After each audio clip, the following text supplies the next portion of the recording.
Listen, babe. Oh, yeah. It's alright, alright, alright.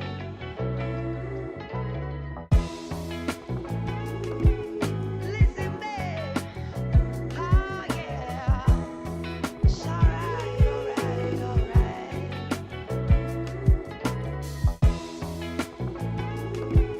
Listen, babe. Oh, yeah. It's alright, alright, alright.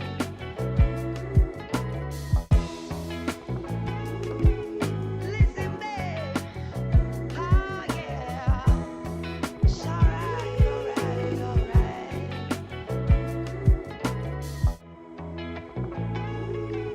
Listen, babe. Oh, yeah. It's alright, alright, alright.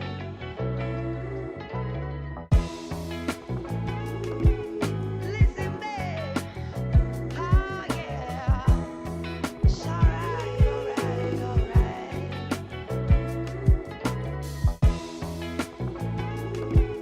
Listen, babe. Oh, yeah. It's alright, alright, alright.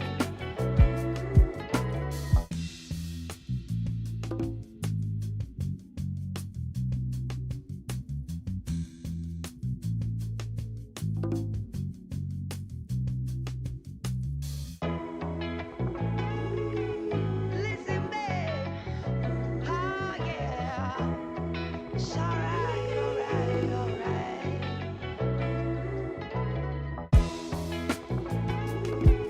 Listen, babe. Oh, yeah. It's alright, alright, alright.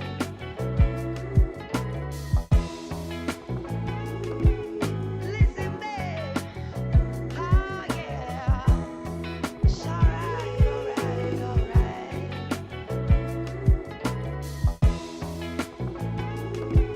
Listen, babe. Oh, yeah. It's alright, alright, alright.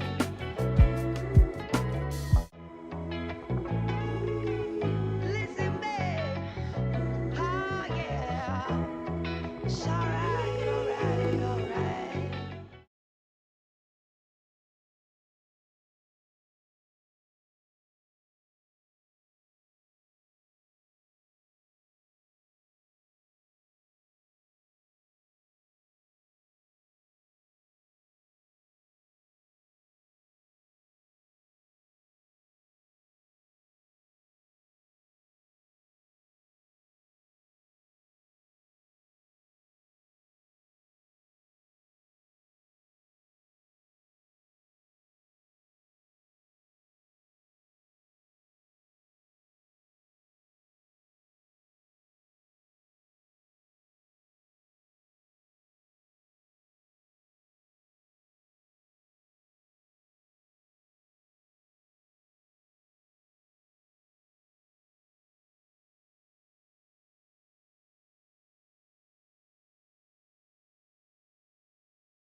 Three. I think that's a little better. Matches a tank top. Perfect.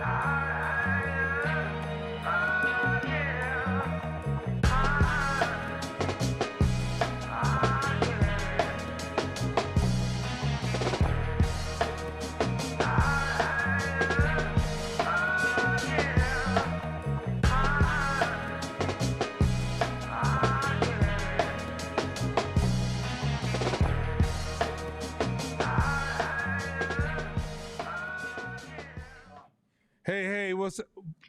Wait a minute. You said we on? Bangs I out. promise you, y'all. If you guys get team members who have poor communication, just call me up. I'm gonna tell you how the fuck I feel about it. Anyway, welcome to Hope. We're gonna have a very interesting session tonight. What's up? I know you guys haven't seen us both in the Cadillac together in quite some time, but there's been some concerns that we've been picking up on. And let me preface this is that tonight's going to be a wolf night. So for all the junior wolves, big wolves, senior wolves, lifer wolves, you'll hear me raise and your fangs may get a little sharp tonight. And for all the baby wolves, some of you guys are going to say, wait a minute, what am I doing? And for the dogs that are sitting in the wolf seats, you may find this is a day that you don't want to be in that seat no more. Uncomfortable. And for the and for the poodles, well, I don't know what to think for you. I don't know what to say for you. I mean, we did come into a new room, so we can go in the poodle room back there. Yeah, that's right. We do have a poodle room back there. So for people who are feeling really sensitive and emotional and saturated with social justice emotions, this won't be the room for you tonight. Now, we got weed back there too. If it's too much, you can take a couple. because this class might not be the class for you. So let me say this. Let me say this in all honesty and no playing. There's this idea. You guys ever heard? I've told a story about the turkey. No. So it was this turkey, and he built a relationship with this human being.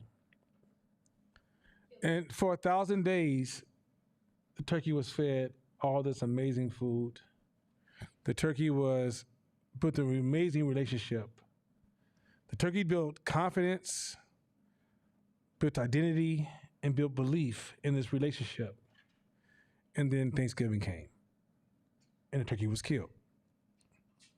And the moral of the lesson is really simple. Sometimes a really good idea could be damaging and destructive. And it's not a matter of if, but when it happens.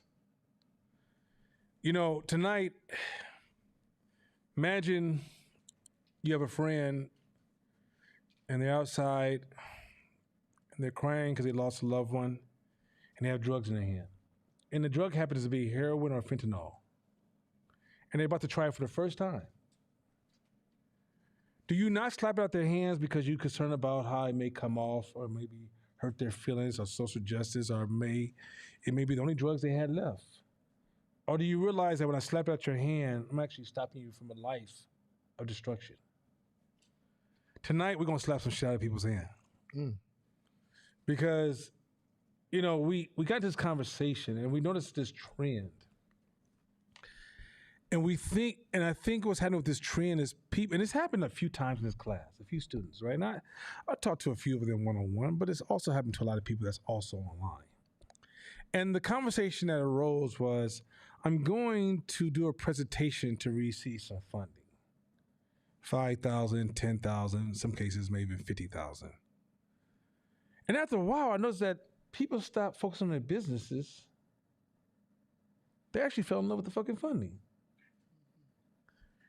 And you know how this entrepreneurship it could be a status game. You know, if you're at a party, they ask you what you do, you go, hey, I'm an administrator. You go, okay, great. Hey, what you do? You say, hey, I'm a director. They're like, oh, that's kind of cool. That's nice. But you say you're an entrepreneur, it kind of gives you kind of a status boost. So, you know, back in the days before, it used to be this phrase where you say, hey, I'm a boss. I'm a player. You know, I'm running things. And now I'm an entrepreneur. Mhm. And social media almost adds a sting to that word. You know what I mean? Because you go online and say, "Yeah, I built my own business. I'm doing things." Man, that auntie you ain't talked to in 10 years. Go, Niecy. You know goddamn well she don't fuck with you like that, right? Oh, I just love my niece. Oh my God, she's doing big things now. Your partners be like, "Man, I knew from high school you was gonna be the one, bro." And I said to Shabisha, I said, it creates this illusion. We start measuring our growth based upon the people behind us, not the people in front of us. We start thinking we're doing amazing things because I'm better than that person, this person. He has a job. He's not living his dreams. He's not doing well at all. He graduated from college. He doesn't make as much money as I do. And it creates this perception, what the fuck you doing. Then if you add the idea that we don't feel like we good enough, and you go into a shit show, because we're going to get to why it's a shit show in a second, because I'm going to bring Shabisha, who has a strong relationship to the shit show circle. And you go to the shit show, and the shit show says, I validate you. Not only do I validate you, I'm going to give you $20,000 to tell you that I believe in you. You never question, who's this motherfucker believing in me? Because you have such low self-value, which is not your fault. I don't want to make it seem like you're flawed, because you're not flawed. Especially if you're black in America. You've been beat down since you was born. You was watching cartoons when you was 4, talking about, where are the goddamn black kids? All they hear was white. So you've been under attack for a long, whether it's direct attack or implicit attack. You've been under consistent attack that kinds of seep into your subconscious and suggest you're not good enough. And it becomes addictive. Addictive to be acknowledged. It becomes addictive to be validated. It becomes addictive for them to say, I believe in you. Then you go online with the picture they took of you. Michael just got approved for $20,000. He's the future entrepreneur. And somehow your eyes become so blurred on the details of what it takes to get there, you think you've already arrived. I think Court talked about you're more concerned about being than doing. So Shabisha, join us for a second. Hopefully the switcher, you ready for this today? We're going to be jumping back between me and Shabisha. Shabisha, can we first open up by highlighting some of your observations in that world of the nonprofits providing funding and this new movement that somehow got this, I think, super boost because this thing called George Floyd, right? Millions came from, I felt somebody from Mercury was giving money, so much money flying to the hood. And it's built an expectation that I'm going to highlight tonight is so deadly. I got so much more to say, but this is just my opening statement. And Court's over the whole time you've been watching Court, he's been doing this little nice sharpening moves. We got a lot to talk about tonight.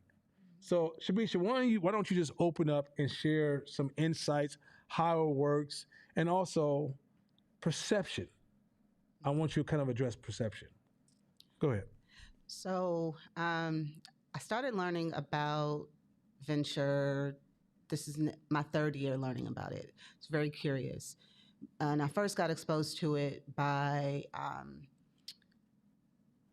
big venture, where they're at minimum looking to write checks for several $1,000,000. So they only really get serious about you and get interested when the company is doing like $1,000,000. So this is from an equity perspective. Mm-hmm. Because I wanted to learn more, I had the opportunity to partner with ICA and learn about what they do, because they are a venture fund. Mm-hmm. And they are a venture fund, but they are also a nonprofit, and they are a CDFI. So hold those two things, because although both invest money, they do so from two very different perspectives. ICA, their audience is people who you don't normally see get funding, right? So there's an access gap to funding, and ICA was created to address that. So Black folks, brown folks, Asians, Pacific Islanders, women, people who don't typically get money. It is run by, most often, it is run by people who come from nonprofit, and you might have a sprinkling or two of people who come from big venture investment, and now they're doing nonprofit. But for the most part, they don't come from the industries that they support, and they are not entrepreneurs, and they have not ever been.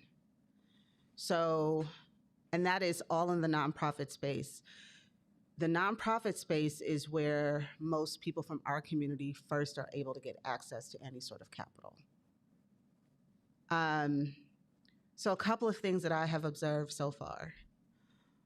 One is there's a huge gap in the understanding of what it takes to be in the consumer goods space and what it takes to get funding to start a consumer goods idea.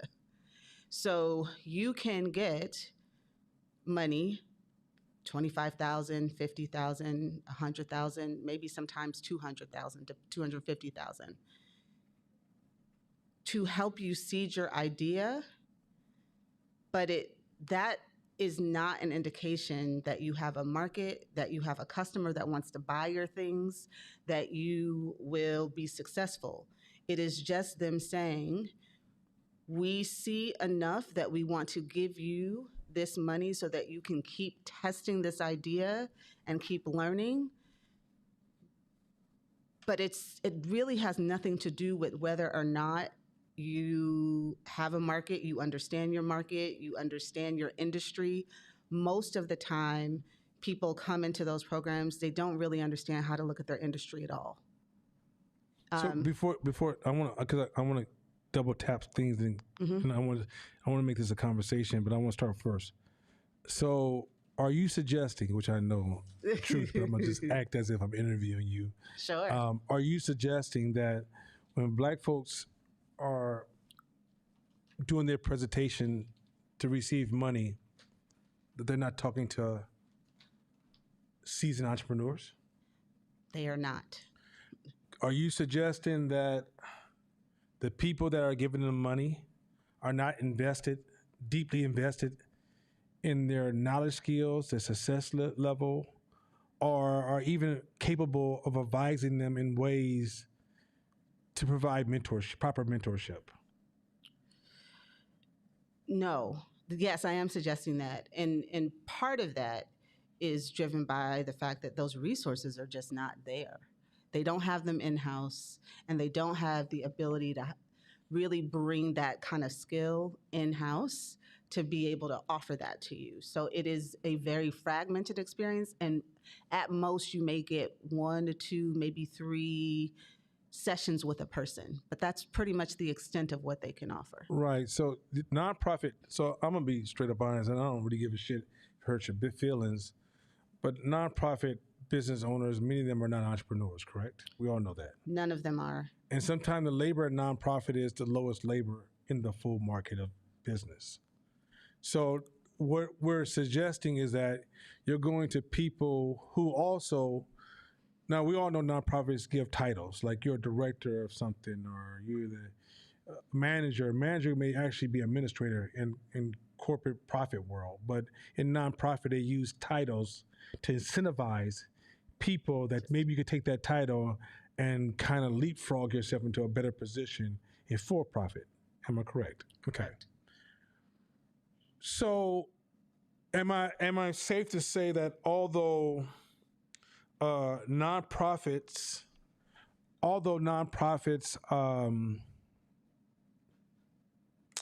is it safe to say that although nonprofits are giving the money, providing you the money, even though they have the best intent, they don't really have the capabilities of providing 100%. that insight and those services? 1,000%. But could you also say, which this is in my observation of all the nonprofits that made me want to throw up doing George Floyd, they don't represent it fairly. They don't show up and say, "Hey, we don't really know these things. We're gonna give you this money." There's a level of ego or narcissism or egotistic dance of, "Oh, we have the ability to judge, assess, and validate you," when really you don't. I would say for me, that's the biggest thing. One of the biggest things that stands out to me is my observation is that they are not saying just how early on they are and how far the entrepreneur still has to go. Like, you are starting at the very, very beginning. You are very early and they can help you start. But you're at like 1% and you got to figure out how to get to 100. And they don't really accurately depict how much more you have to go before you're ready. It is very cheerleader and they support you, right? So they're great to encouragement, but in terms of like what it's really going to take on the business side, they're not really equipped to give you that. So let me translate this for those of you at home.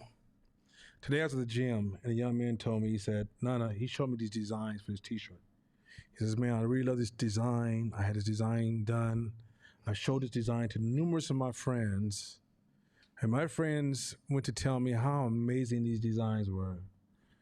And I'm about to print 25 t-shirts and to push these t-shirts, and I already have my next idea ready. And my response to him was, everything you said to me was nothing. There's no value in what you just said. He said, why is there no value? I said, because simply because even though you may love them and your close friends may love them, it's not about what you love, it's about market alignment. Yeah. And if you overlove them, you are not qualified to get into this game. I said, the t-shirt industry is a very high competitive industry. And he said, well, should I only print 5 t-shirts? Right? Since I kind of approached this from a passion space. I said, no, print all 25. I said, look around you. Do you like everything you see? He says, no. I said, somebody sold this ugly shit. Right?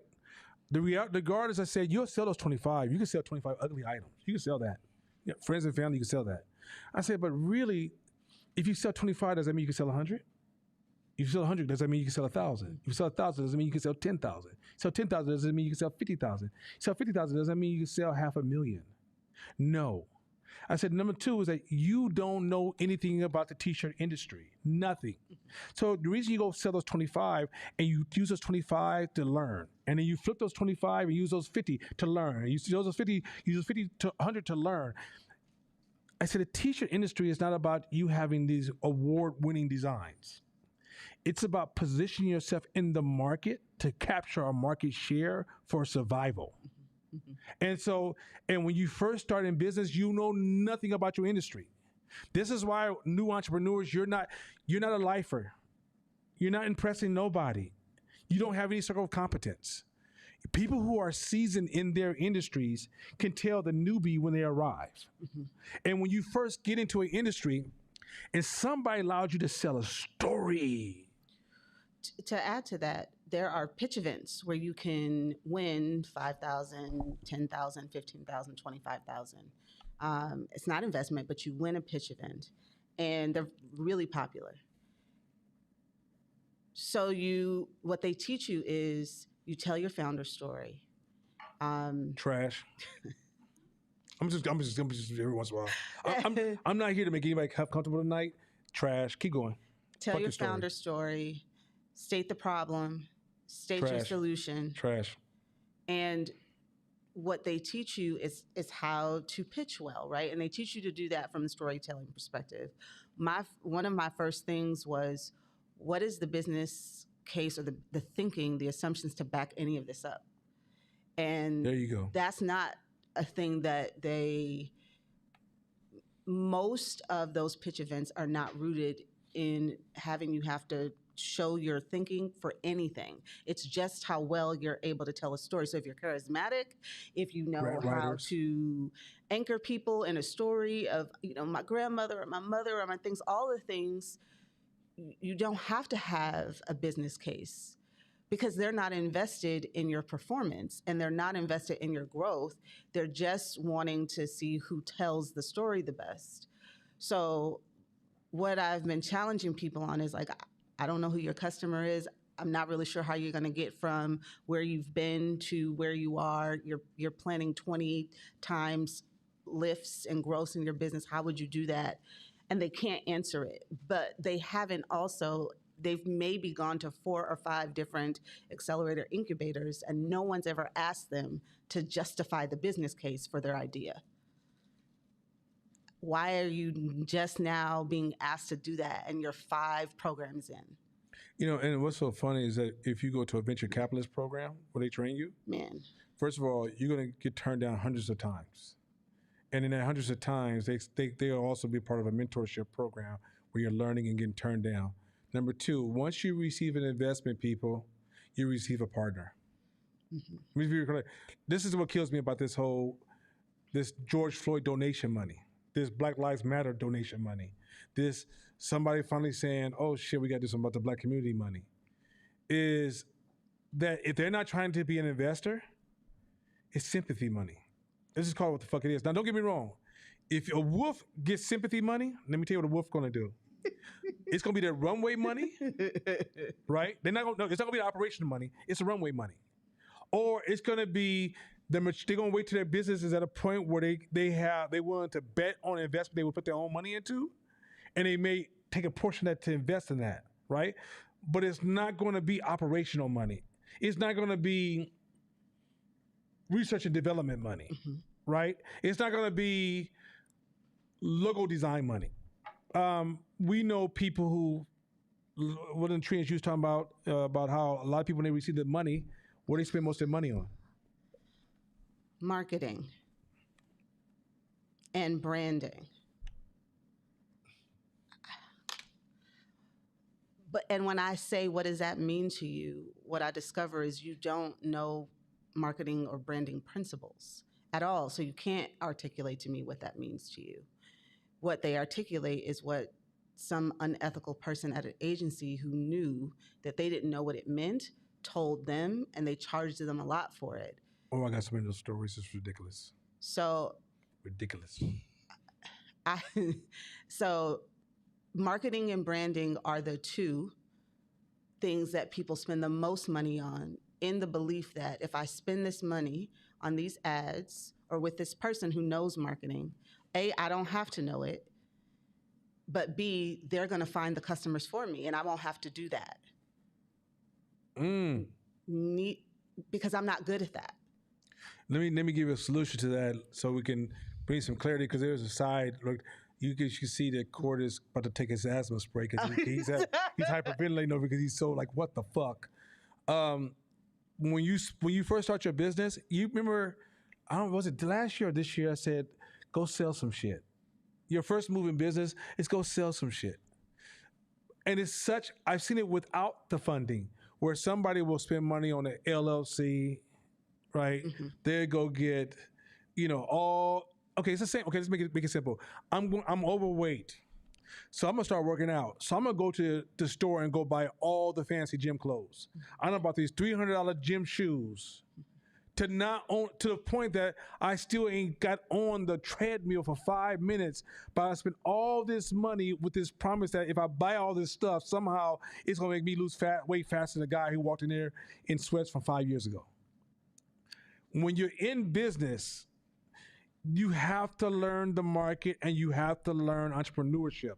A business class is not entrepreneurship, right? It's like, one is more tactical, and one is the marriage of uncertainty, probability, volatility, variance, complexity, statistics, on and on and on. Ideas that it's full of multiple disciplines.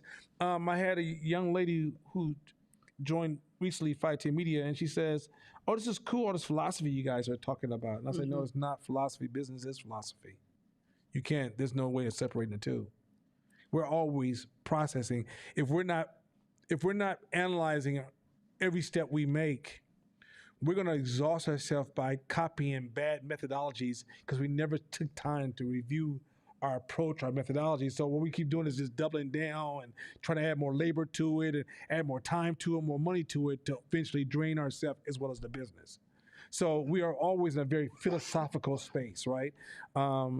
There's so many different spaces that we exist in that business classes often are people who are, they operate in a space of theory and they overgeneral, right? So in business, when you first start, if you're not selling something, you have nothing. Let me just make it simple. If you don't got nothing to sell, if you're in research and development, that's call it what it is. But once you're in business, if you don't have anything to sell, you don't have anything. But in this egotistical, social justice, being, overdoing world, people got this game fucked up. They think because they got a name or title, they dress a certain kind of way, they got swag. I can't tell you. I know a person. I'm not going to say their name because I'm not bringing attention like that. They released a new book. First one. $100 a ticket. Personal signed copy. Who the fuck are you? So let me talk dog versus wolf for a minute. So y'all know the story of dog versus wolf. Those of you who don't know the story of dogs versus wolf, you probably can look up on the internet because it's not the first time it's told. Or you go to one of the earlier classes and there's probably a dog versus wolf class. But imagine you're now ready to go hunt with the big wolves. And somebody says, hey, over at that fence, a man is giving us free food. You say, what? So the wolves take off and you cut to the right. You wait outside the fence and you get a piece of that meat. Pause.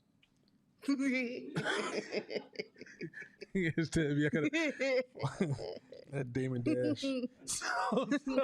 So next day come around, the wolves take off, and you do the same thing again. Sometimes you have to wait 3 or 4, 5, 6 hours. But when it comes, it's so good. Oh my God, it's so good. And then one day the wolf doesn't feed you no more. I mean, the man doesn't feed the baby wolf no more. And the big wolf say, we just hunt now. There's no more training. And guess what happens to you? You starve because you've gotten so used to handouts, you never learn how to fight for your food. That's what happens in other countries. You guys heard about that when white folks go to Africa. Oh my God, I want to help the Zulus so bad. They bring millions of dollars in these technology and they leave the people with that stuff. And it damages the culture because the system they had was working. It wasn't at its best, but it was working. They developed dependency on a false system. But they don't have the money to upkeep it. And they forget how they forget how they used to do it. Or they built a new system where no longer that system is all broken down now, and to get it back up, it's going to cost a lot of money, time, and lives. And you end up destroying the culture, even though you were trying to help the culture. Meaning that the man was feeding a turkey, and Thanksgiving's going to come. Can I add one other thing? So, from the person who comes in from the participant perspective, there's this over focus on the thing that you've created. So your intellectual property means a lot to you. To you. But you don't realize that it has very little value to anybody else. And not a motherfucker else. And so, and what you also don't understand is that it means something to you, but that idea is probably already out there in the market in some very close iteration of yours. Absolutely. So your idea is not that special. So I come from the lip gloss world. There's a shit ton of those. Mm-hmm. No one's gonna win by creating the best lip gloss. That's not the way that it works. And so, but I thought perfectionism said that if you're the best, you should win. So what I find is that you over focus on creation and intellectual property, and you under focus on execution. Ooh. And so you spend you have it reversed. You spend like 80% of your time on creating the thing, and then 20% of your execution. And then you get peanuts, and then you can't grow like that.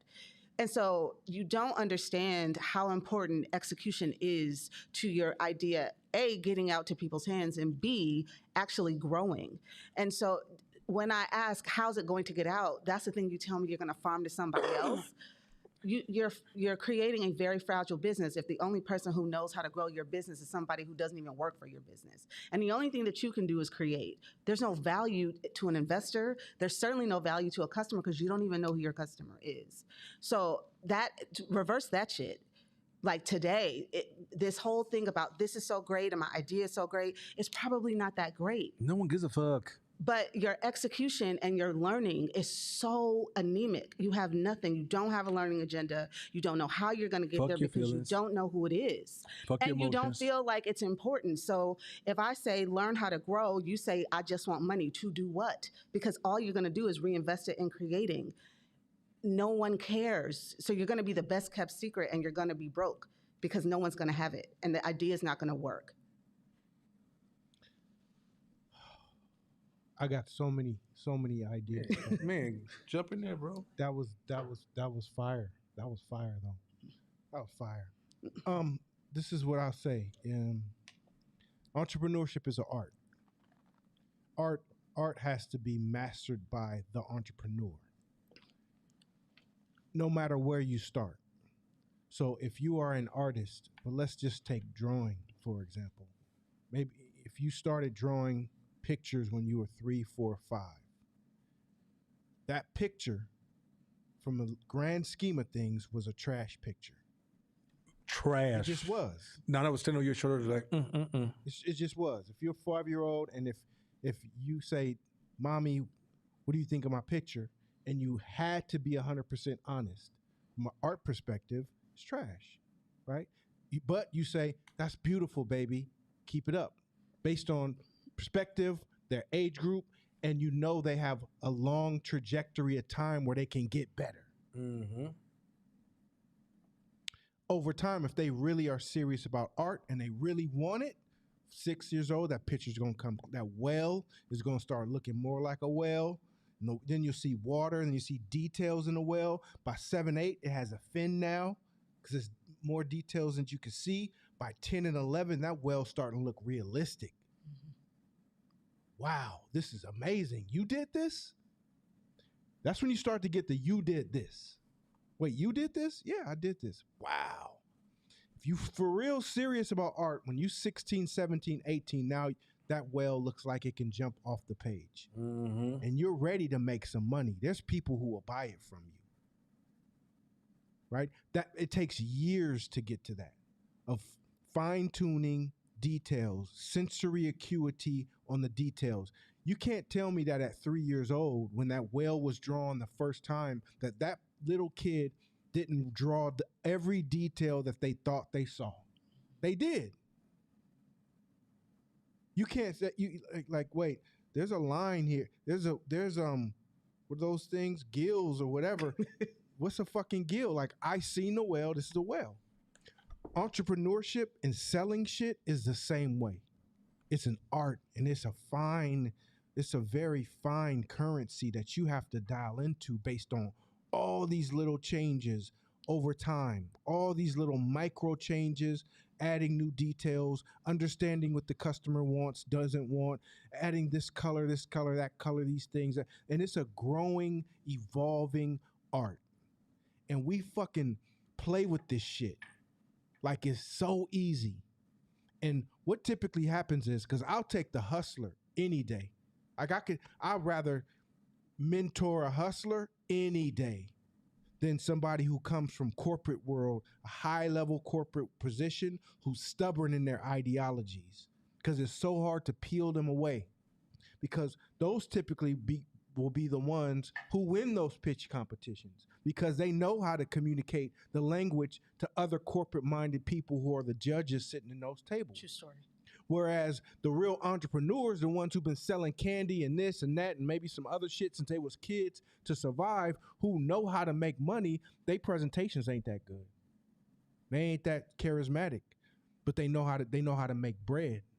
So I say this to say, a lot of times, if you, like, like you said, from a wolf's perspective, from my perspective, if you find money on the ground, what you gonna do? Man, you better pick that shit up. Pick it up before I pick it up. I'm gonna pick it up.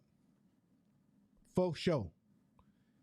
However, what some of us do is we'll full time look on the ground for money from that moment forward. Mhm. And now their heads down and they're just going looking for money on the ground when the objective was to generate revenue from our business.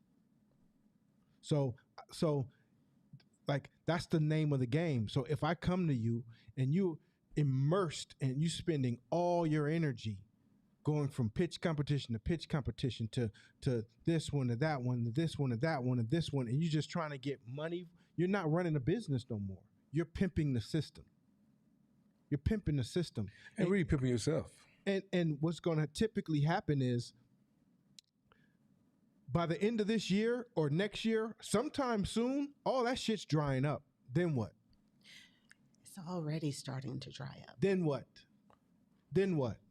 I think Keita's gonna be okay, right?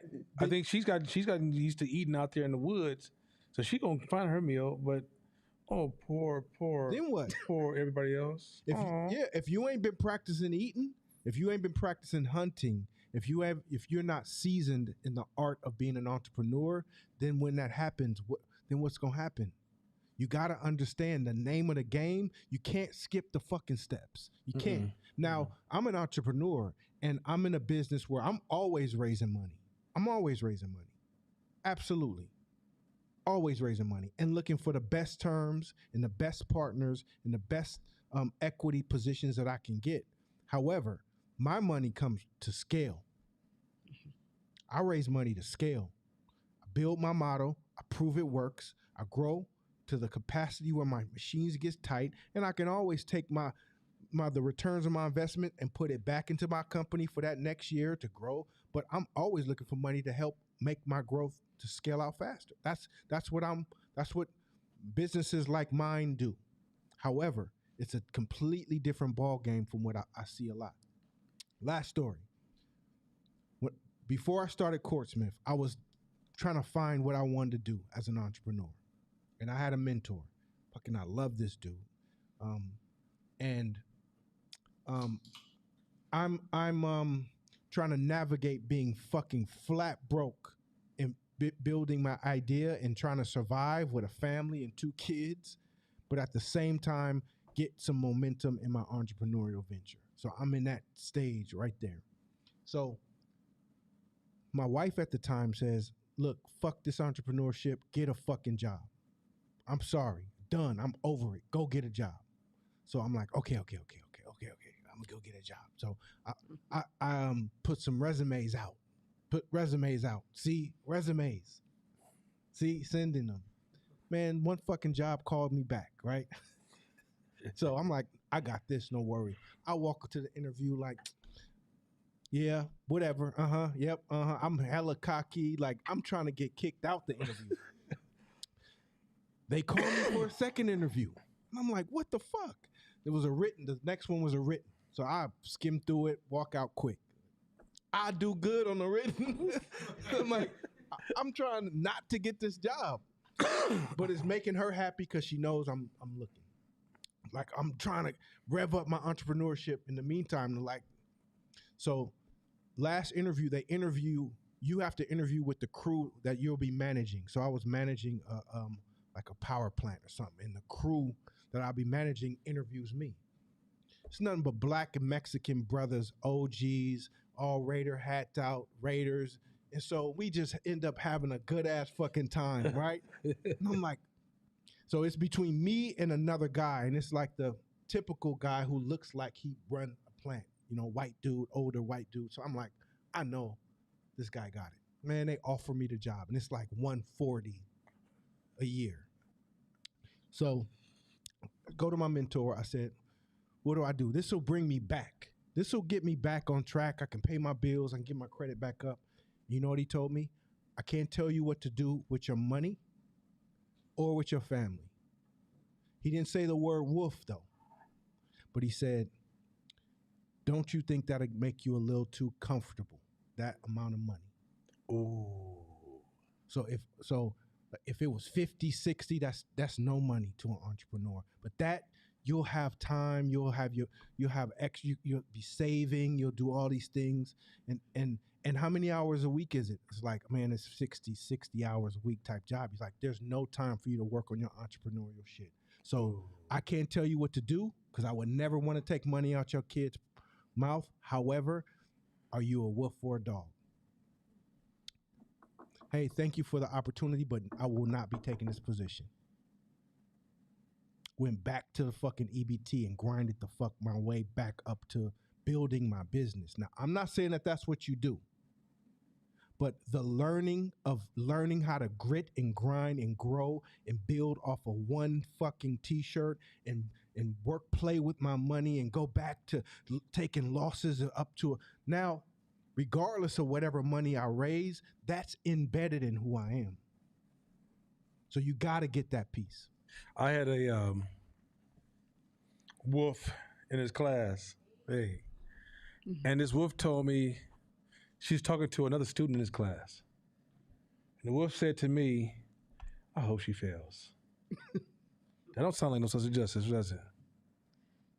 And I asked the wolf, even though I knew where she was coming from, I said, why do you want her to fail? She said, because only then she can break some of those corporate habits and learn some real shit. Until then, her ego's too big. She was burning money faster in her ego, where the loss would have stopped the burning. And her losing all of her money would have stopped the ignorance and forced her to see herself and realize the problems of the outside world, the problems her. But when you come straight like corporate America, so this is why I don't really give a shit when you tell me it's so hard out here.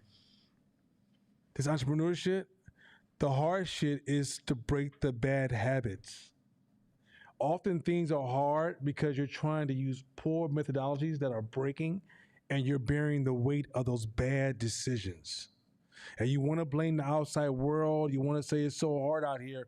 But you're talking to somebody who's a wolf who says, yeah, I've been through that before. I know what you're about to go through. Mm-hmm. And if you don't go through that, you'll never get yourself out the way. But let's keep going.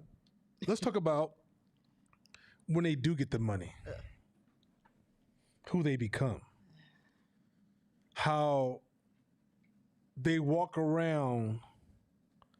You can't tell them shit now, you see, because I finally been approved. They think they arrived. They don't seek out mentorship. They seek out advice.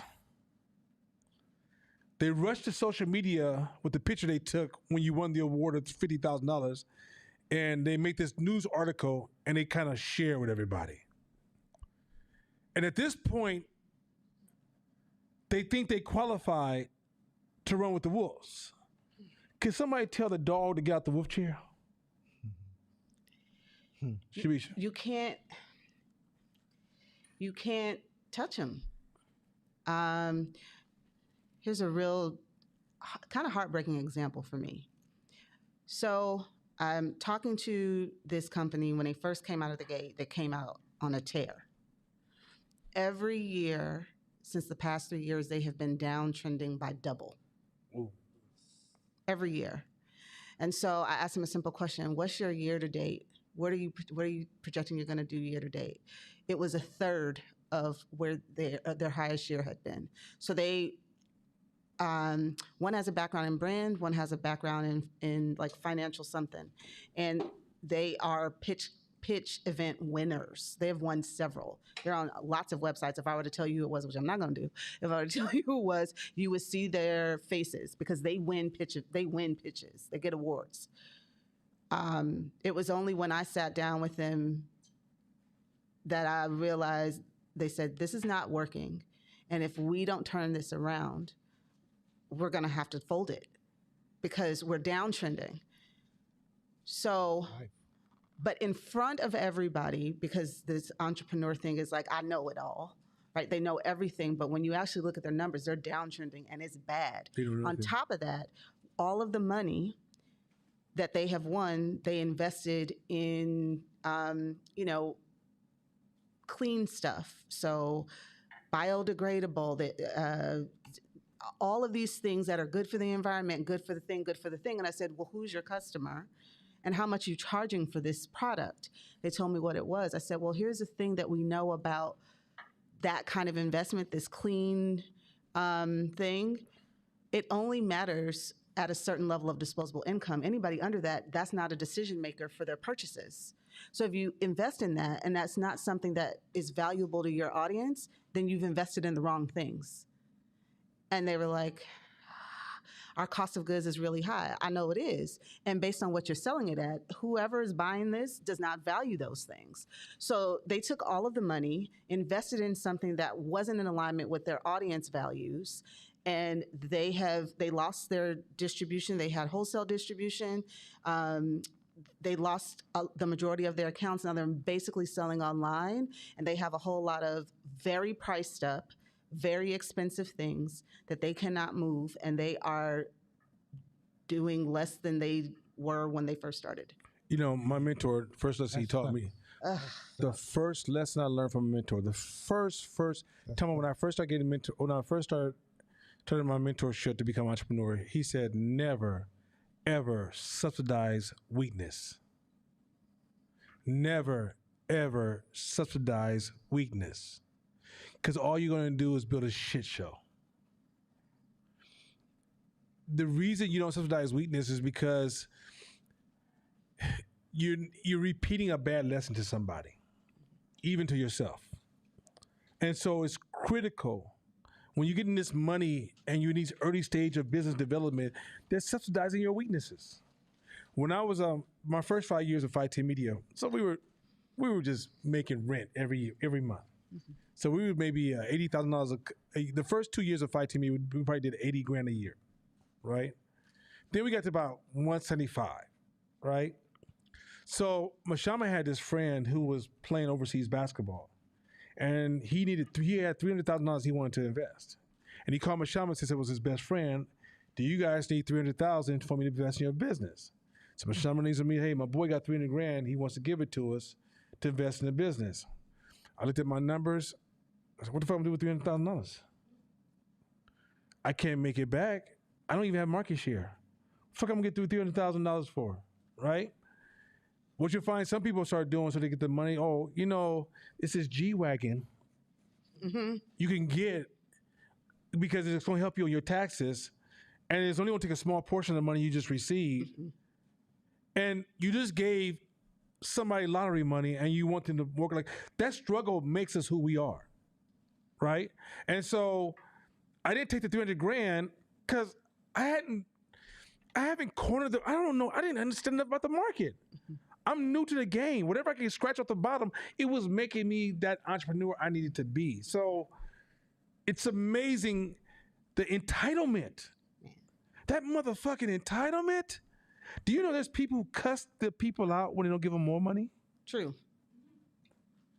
They literally get upset like, oh, how come they don't give us more money? Or, oh, sis, nobody's seeing me out here. I'm out here trying to do the best I can. Oh, my God. True.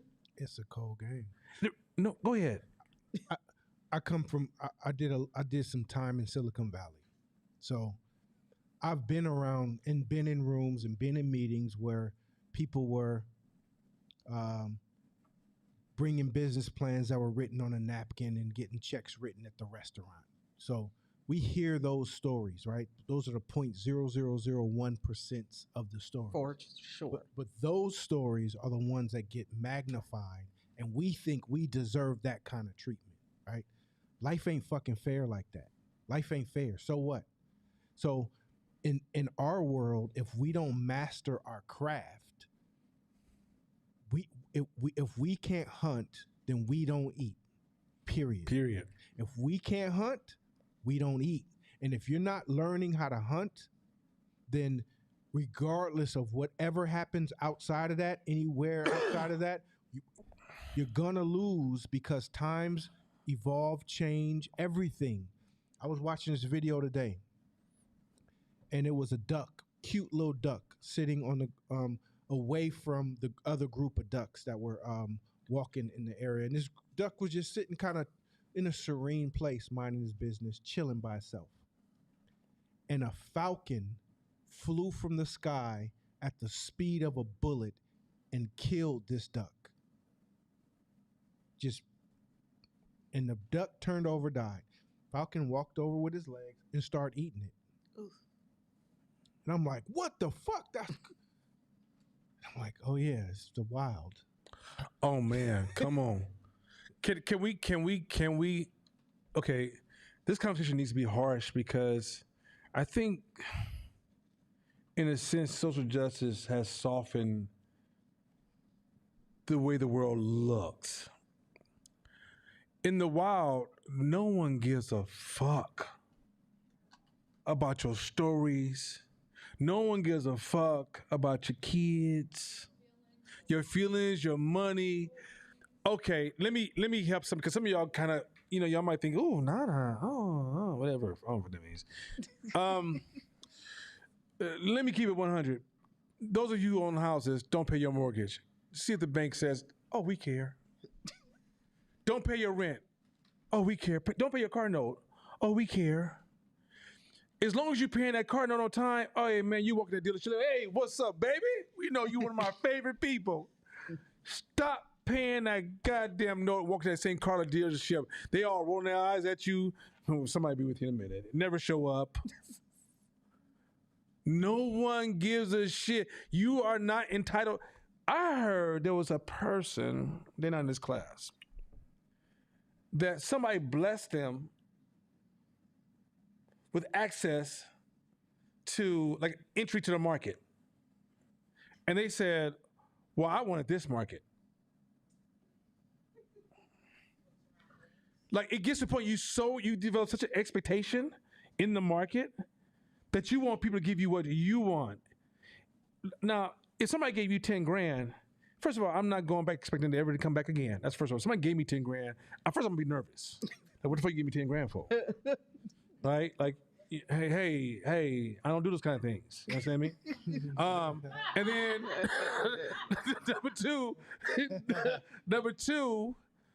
number two, if somehow it was legitimate, like, yo, we just give out 10 grand right now. Like when the PPP money came out, right? Mm-hmm. The first one came out, and he's like, yo, do the paperwork, just get your money. Cool, okay, cool. I'd already had 2 years of runway. 2 years. Meaning we didn't make a penny for 2 years. 5 to me is good. Then the second one came out from the state, and they will just sign here, you get it. Cool, okay. But here's when it got weird. Then came the predators. I can give you a loan right now for 0.01%. I know you need some extra money. I don't need shit from y'all. Y'all kiss my ass.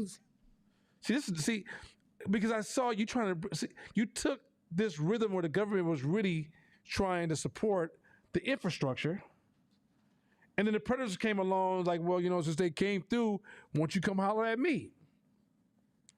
And what you'll find is that you start to think, because it's your entry level, you think this is the way this shit works. No one is here to fucking help you. If somebody calls you and says, let me help you, and you have a business, they preying on you. I want something from this. Now, yeah, even if you're really pretty, I want something from this.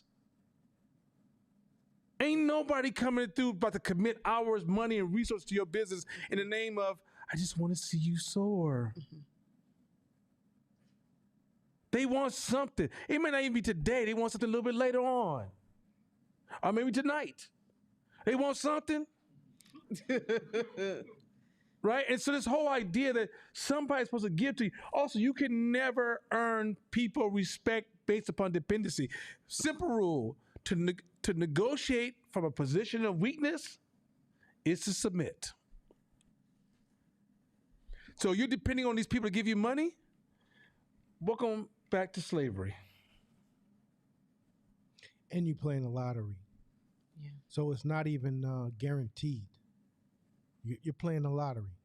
So when it comes to probabilities and odds, if you spending all your energy hopping from that to that, you're playing a lottery when you can be in control of how you generate revenue in your business. Let's get better. Let's become better business people. Let's become better sellers to the market, to our marketplace. Let's fine tune who we are in our demographic and get better. Cause that isn't even guaranteed. And the thing is, it goes back to, if you get it, where's your mentality? Does it soften you or does it strengthen you? You didn't think about this, but why are you spending all this time writing up these goddamn reports to get some motherfucking money? You not learning your motherfucking customer. That's the coldest motherfucking part. Like, even you said earlier, they get to the point where they get money to push their idea. You become a projector, you're not a server no more. How many times we tell you that you can't project who you are in the market? The market doesn't give a fuck about you. Stop acting like you're the most important motherfucker in the world. That's a human flaw. We all think we're the most important person in the fucking world. I promise you, your great-great-grandchildren won't ask a motherfucking question about you unless you did some amazing shit. Because ask yourself, do you ever sit at home and be like, hey, mama, great-great-great-great-granddaddy, what do you think he thought about this? No one gives a fuck because we don't, it's just contextually outside of our reach. So you think you're so motherfucking important that it's going to exist from generations moving forward. You don't realize the number one goal you have to do, the number one goal of an early entrepreneur is learn their customer and learn their market. If you're not spending time on that, you don't have time to be pitching shit. It's like, do you understand how it's going to inflate your ego? Because you got to sit around and tell people why you're amazing, and then you start believing that shit. You think you're really motherfucking amazing. You know, what do you say in the words of African Americans? You ain't shit. The last thing I'll say is learn your market, and if you are interested, whether you learn capital. So many people come in and like, I want to do acquisition, and then we have a term sheet lab and you don't know anything about terms. Like, you're such a newbie, but you want someone to give you, you're like, I'm raising $1 million. You can't be. Not when you don't understand valuation and we're having to explain it to you. How are you raising $1 million and you don't understand? So you don't know anything about the capital game. You don't understand terms. You don't understand valuation. You don't understand how that capital works at all. You don't know how, you know nothing about it. You've read no books. You've talked to nobody who's got an investment. You're not coming from a place of being informed, but you're going after equity. How? You don't know anything about it. You're going to be in a space of whatever business and you don't know the industry at all. You don't even know what margins happen in your business, in your industry. You don't know what you don't know what like benchmarks are. You know, you can't educate someone who doesn't know anything about your industry because you don't own it. And then you listen to stuff like how I made this. I'm like, well, why y'all don't listen to how I built 20 things? You listen to someone who made a thing, that's not helping you. So learn money and learn your industry. Also, can we talk about all money ain't good money? And if you are sitting in a thing and you have all of these questions, then you're not ready to take money. It's not going to help you. So the way that people, one, you don't understand terms, so you're either afraid because you're like, they're going to take my company. Like, well, that's not really what that means. Do you know how to read that? Have you read that? Or you get money and then you spend it all on marketing. And you don't know what marketing is. That's my number one pet peeve. I know a couple of entrepreneurs who received real investments, right, from venture capitalists. They're Black. And I watched them all kind of have a similar trend. So before they received their investments, they had all these beautiful ideas of what they wanted to do to the market. You know what the investor did? Let me see your numbers. Okay, that shit doesn't count no more. That's irrelevant. Let's throw that off the table. But I, this I've always wanted. It's not showing the numbers. Here's where the numbers are, and I want to pour my energy into this. And this is when you start to see a lot of those companies clean up. I ain't gonna tell you what the companies are, but some of them are even in Oakland where they were running real shabby. Investor came in with 10 million, 20 million, 30, 40, 50 million, which means they came in with partnership. Yeah. And they said, let me see your numbers. And all those stories you were telling yourself about, they're gonna love this and it's gonna be the hottest thing. I'm gonna buy a Benz truck that's gonna deliver the products and I'm gonna have it look like this. I'm gonna even have some beat in the background so you know it's a black owned company because that's who we are. And at the end of the day, the investor said, no, actually, we're gonna just deal with packaging. You're making killing off packaging. So fuck your products, fuck your ideas, fuck your emotions. If you want to do business, this is what I'm investing in. And you learn business for the first fucking time. Mm-hmm. Where some of you guys are not talking about business, what you guys are really saying in my class is, I don't feel like I'm good enough. How do I show the world I'm great? So I'm gonna do all these things that make me look like I'm amazing. I'm gonna hero every motherfucking thing, and I want the world to look at me and say, oh my God, we should have fucked with you since high school. And I'd be like, I told y'all. Also, I look at it like this.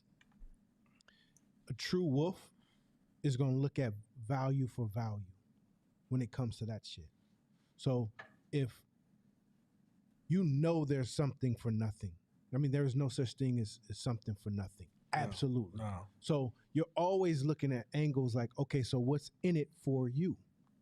So you know, if you were the investor, if you were the investor in anyone's company and you had to part ways with $50,000, $100,000, $200,000, you're gonna want a return on that, and you're gonna want to know what's going on in there to make sure that your investment is a wise one. So I would suggest you think about that if you're on the receiving end. Can I pay this person back? Do I got a growing business? Is it thriving? Is it growing? And can this person get a return from me? If the answer is no, or you don't know, don't take that shit. Don't take it. Because it's not smart. Because what's going to end up happening is you're going to fall down this cycle of scarcity and survival, and you're going to be having to play that game because you're not making no money from your business. So now you got to do another one, and now it becomes a Bernie Madoff's basically a scheme. So be like you. It goes back to a simple concept. Sell some shit. And get good at selling some shit. And once you get good at it, sell some more shit. And if you're selling a lot of shit, then there's going to be people who want to invest in your shit. And you can decide when that good time is based on you being good at selling some. If you ain't sold no shit, man, I used to get calls all the time. Hey, Court, I heard you got this investment. You got an investor. Can you tell me how you did it? All right. Hey, so what was your revenue last year? Oh, actually, I got samples done. And a whole bunch of people like it. I know, but what's your revenue? Bro, if you want a real investor, they're going to want to look at your numbers. Man, that's all that matters. Nobody gives a fuck about nothing else. If they're a real investor, they're going to want to look at your P&L sheet and your balance sheet. And if there's nothing on there, they just going to go off your great idea? No, that's not what's going to happen. So go sell, and they're dumbfounded. Like I was speaking Chinese. Go show me year over year some sort of trajectory, growth. Hey, I did this, and my growth went to 50%. I kept growing. So 3 years, this is my growth. Don't talk about getting no investors until you can do that. We have questions online and questions in the room. We're just going to jump into those questions because I want to make sure we have clarity on this because, once again, this is. Tell a story. 1970s. So when I was growing up in East Oakland, there was a lot of black businesses. And by the time I was in high school, we were saying, man, whatever happened to all the black businesses? By the time I'm 25, 35, we're thinking, damn, remember when East Oakland was thriving? There was a time when East Oakland had hella businesses. Hella businesses. I know y'all might think, what? No, it really had hella businesses, right? There was the businesses, West Oakland, East Oakland, Foothill, East 14, Fruitvale, all these areas had all these black businesses. So, for years I used to say, man, gentrification, and this is my early conscious days, I was talking that same shit. Gentrification, white supremacy, and So this black dude at the gym, he's 72 years of age, he still bench presses 300 some odd pounds. He runs a lake, and he drives a Rolls Royce everywhere he goes. This is no exaggeration. It sounds like I'm making up a joke, but this person is a real person. And he's a black psychologist who's also an activist. He said, so I'm telling him about, yeah, man, back in the days when I was growing up, we had all these black businesses in East Oakland. He said, look here, young blood, ain't how it worked. I said, what do you mean? And that's not how it worked. Now, mind you, I'm 56, for him to call me a young blood, he had to be some age on him, right? And he said, well, what happened was government gave a lot of black folks money. And they bought these spaces, and they bought new windows, and they bought new tiles, and shit was looking real sexy. And when the government cut off that money, none of them learned how to run the business. And all that shit fell to ruins. I'm telling y'all, if you get addicted to this goddamn game, I can't begin to tell you, it's really the story of you think because this man is feeding you, there's something there. But at some point, he has to cut the game off. It's going to be your death and destruction. And you don't even see it happening because, and then while, there was people, I heard people say, hey, you should go to Hope class. Oh, no, I already know business. Let me be very clear. You know how to type. You know how to do a spreadsheet. You know how to read and write. You may even be able to do a little bit of motherfucking calculus still. But entrepreneurship ain't got shit to do with that shit. I'd rather take a guy who don't know none of the things above, but knows how to move amongst people and extract resources. There's people in my family. I had an uncle who I was raised with my uncle who's a professional con man. I raised with him my whole life. Professional con man. He never had a job, and he was never broke. He's a better entrepreneur than most of the motherfuckers coming out of Harvard. Because he knew where the money was all the time. Somehow he has money. He had a money sensing nose. It's over there. Right? And some of y'all are running around here thinking, oh, my education. Because what you guys are playing, you're playing a game of acceptance, approval, and perfection. You don't understand. None of that shit matters. All the things, acceptance, approval, and perfection is subjective. It is often judged by you. The person sitting across the room, look, you can be a very attractive person. And just how you might think you ugly. Because you don't see no grease on your hands, because you know you like to eat. Point is this, right? It's that the reality is that everybody has different tastes. So the idea of perfection is a subjective idea. Can you align with people's needs? Like Kaja Cake, you understand me? Because Kaja Cake be aligned with my needs. But what is this? I'm sorry, but every chance I get to remind Kaja of my birthday coming on September 28th, and I'm going to need a cake, I'm going to do it. But anyway, I'm going to be tacky with mine. So anyway, let's go with the online questions. This question is actually from last week's class. Do you want to hold it, or you want to stay here? Well, let's jump into court. Okay, let's save it to the end, those kind of questions. If there's any questions on this subject, let's raise those. If not, let's jump into Court's lesson. Okay. I think he got some recaps, and I've really been enjoying this because the way he's tying this matrix together, it's really dealing with some of the shit we've been talking about. And here's the thing about this class. We could teach some of this stuff in steps if we wanted to. I don't know if I'll be confident in that way of teaching, but we could, right? I think it'd be a little trash to it. 2, I'm not trying to make money off nobody. I don't give a fuck if you never come back. Let me be strictly honest. I don't give a fuck. I'm not trying to win a popularity test. I'm not trying to be cute. And you ain't paying me enough money. 5T Media is making millions. We're doing wonderful right now. I love my family. We're doing great. My only reason for being here is, number one, to help black folks grow businesses. I refuse to play with you guys. And I refuse to project my opinion on you guys. My number one goal when I'm sitting in this class is to serve everybody in this class. But I am not with the shit. I'm not with the shit. I'm not with your fucking interpretation of business. I'm not with this egotistical needs you have. I'm not with you with these fake ass life coaches that are these motherfucking self help people that join this class trying to extract information to continue to boost their careers. Fuck all y'all. I'm here for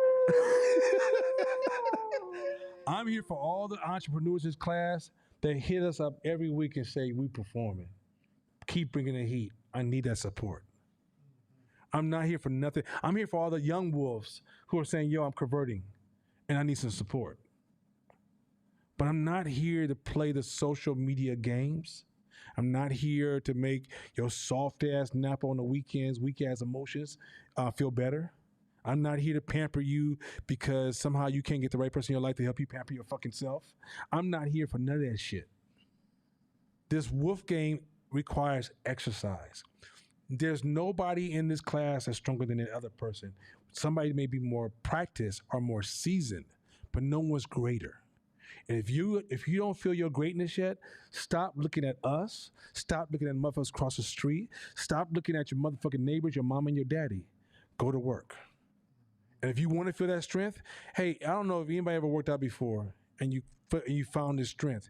When you first start, that shit seems insurmountable. And then as you practice, one day you become the strong one in the gym. But at some point, you gotta stop blaming the world. When you come from, oh, my life, I'm just going through shit. Like right now, this week, I lost about now $11,000. And some of it was my fault. You know what's my fault? Because I was scatterbrained. I gotta reel it in. I'm sloppy right now. I'm not moving a certain kind of way. And when I'm not moving a certain kind of way, I ain't gonna blame the people who got a chance to benefit from my sloppy behavior. I'm gonna focus on how to clean my shit up so this shit doesn't continue. Shit happens. And I know better.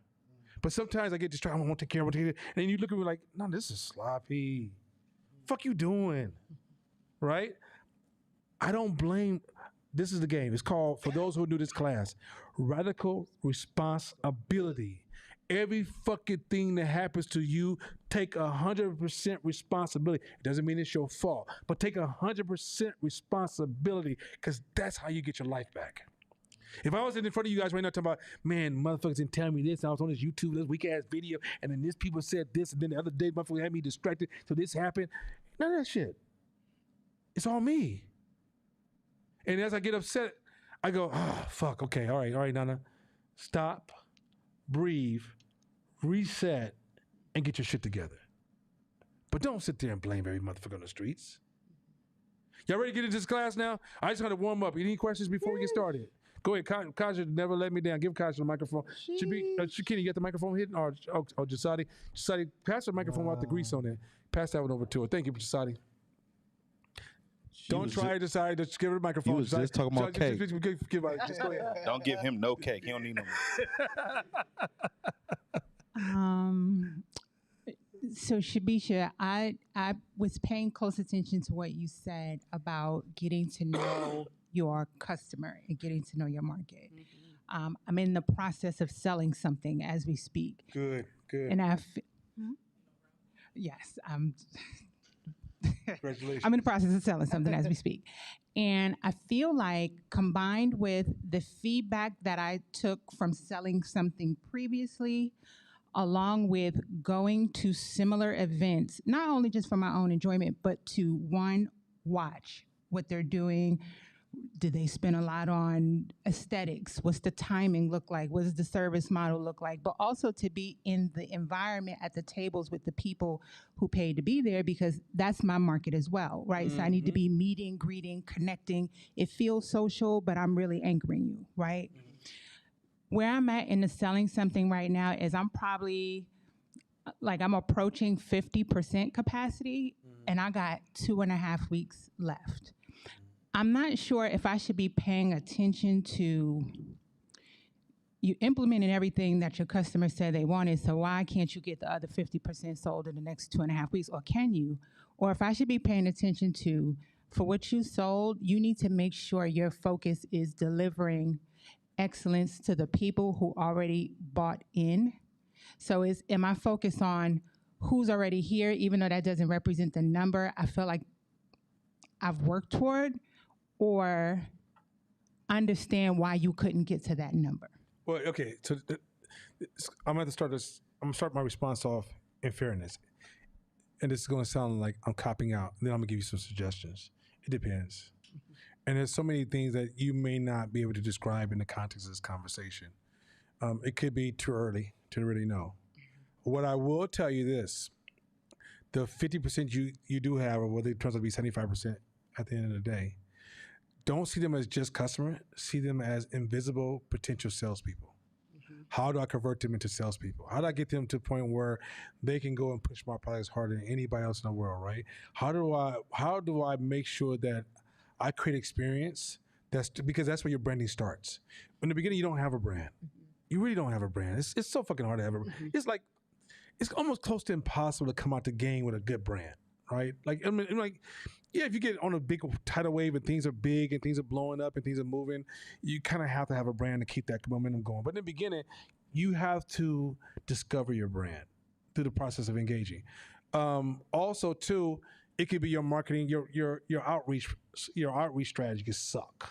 Your marketing, your outreach strategy, right? Because marketing is a much bigger word, but like your promotional game could be kind of weak, right? It could be your offer's not strong enough. It could be your offers is aimed at the wrong particular market. It could be a host of things. Here's the thing that's important. There's other entrepreneurs in this room, right? Just share your shit. Let me give you might be like, but Nana, Jasadi's always eating. He don't know as much as you. Okay, fine. That's the point. I get that point. But what you'll find is that when you share your information with a crowd of people, you get this thing called crowdsourcing. Do you know crowds are much more knowledgeable than individuals? An individual expert. So the more you can get a broad range of feedback within that is some data that's valuable. Also, you want to pull data from multiple sources. If you over focus on one source of data, your data is always weak. Even if it's right sometimes, it's a weak source. You have to have multiple sources of data that you're always looking at to make decisions, right? And to evaluate the quality of what you have to offer, right?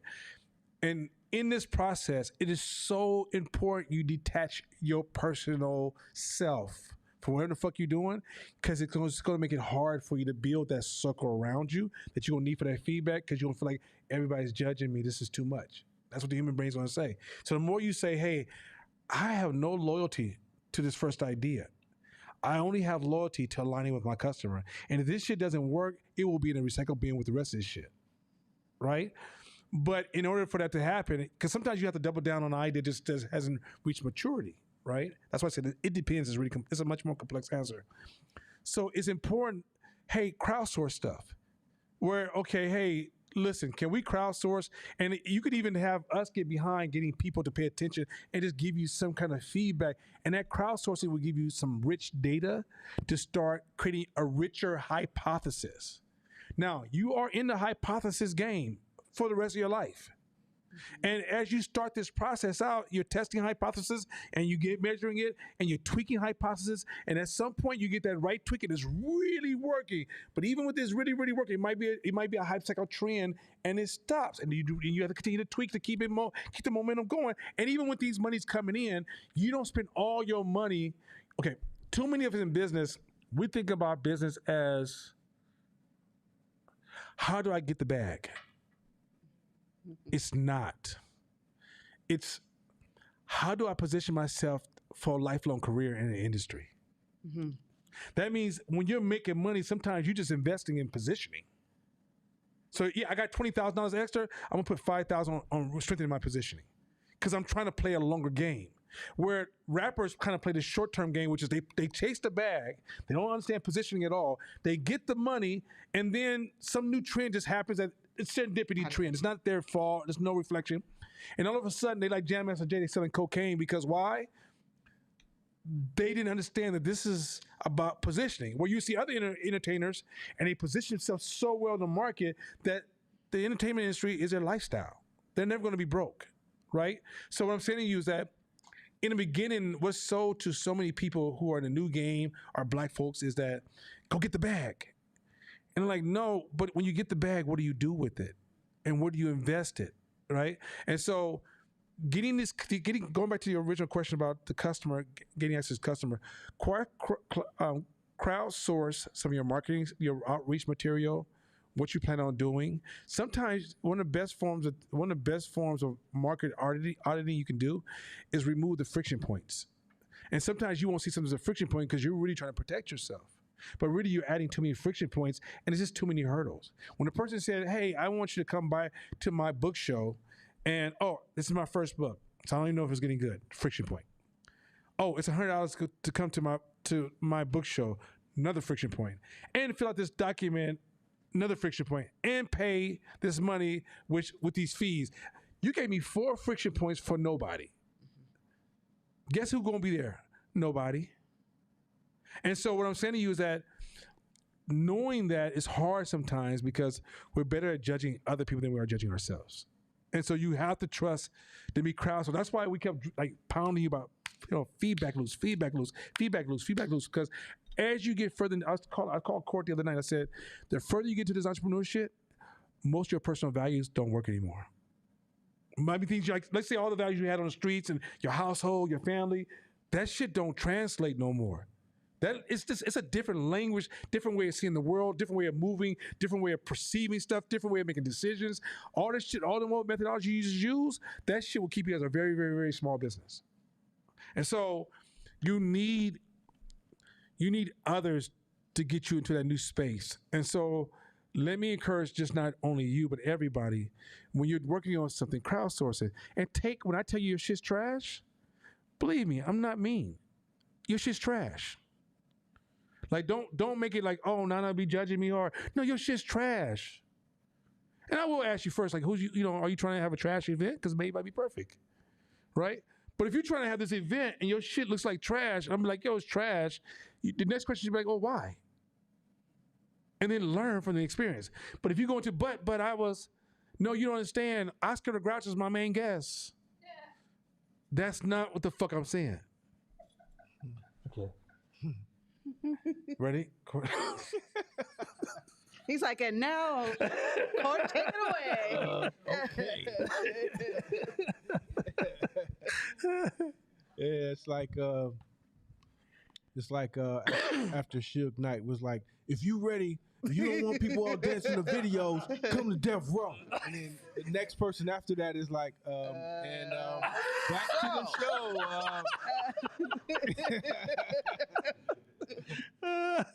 All right, let's rock. Let's rock it. Let's do it. I'm excited. Survivor Spectrum. So, a little bit of recap. So we talked about spectrums. Some people knew about spectrums and some people learned and understood exactly how spectrums work. That's why we showed the examples of the birds. They're literally spectrums that are happening around us constantly that we can't even see. Oh, so tight. Spectrum. So if you are in survival mode, if you are in poverty mode, then you can't operate in growth or scaling spectrums because you can't even process, you can't even see it. That's why it goes back to earlier what we talked about. If somebody drops $10,000-$15,000 in your lap because you won something, but you still are in survival mode or poverty mode, guess what's going to happen to that money? It's going to disappear. So the name of the game is to be in the spectrum, the entrepreneurship spectrum of growth. You got to. So we talked about survival mode still, and most of us are stuck in survival mode. That survival mode button is on and it's stuck on. And so throughout the week, I was getting feedback and questions from people who were in the class. And it was a couple questions I wanted to bring here because I thought they were dope and they could apply. So, by the way, I love this, man. I love the spectrum. I think the spectrum, it was absolute brilliance. Absolute brilliance. So next slide.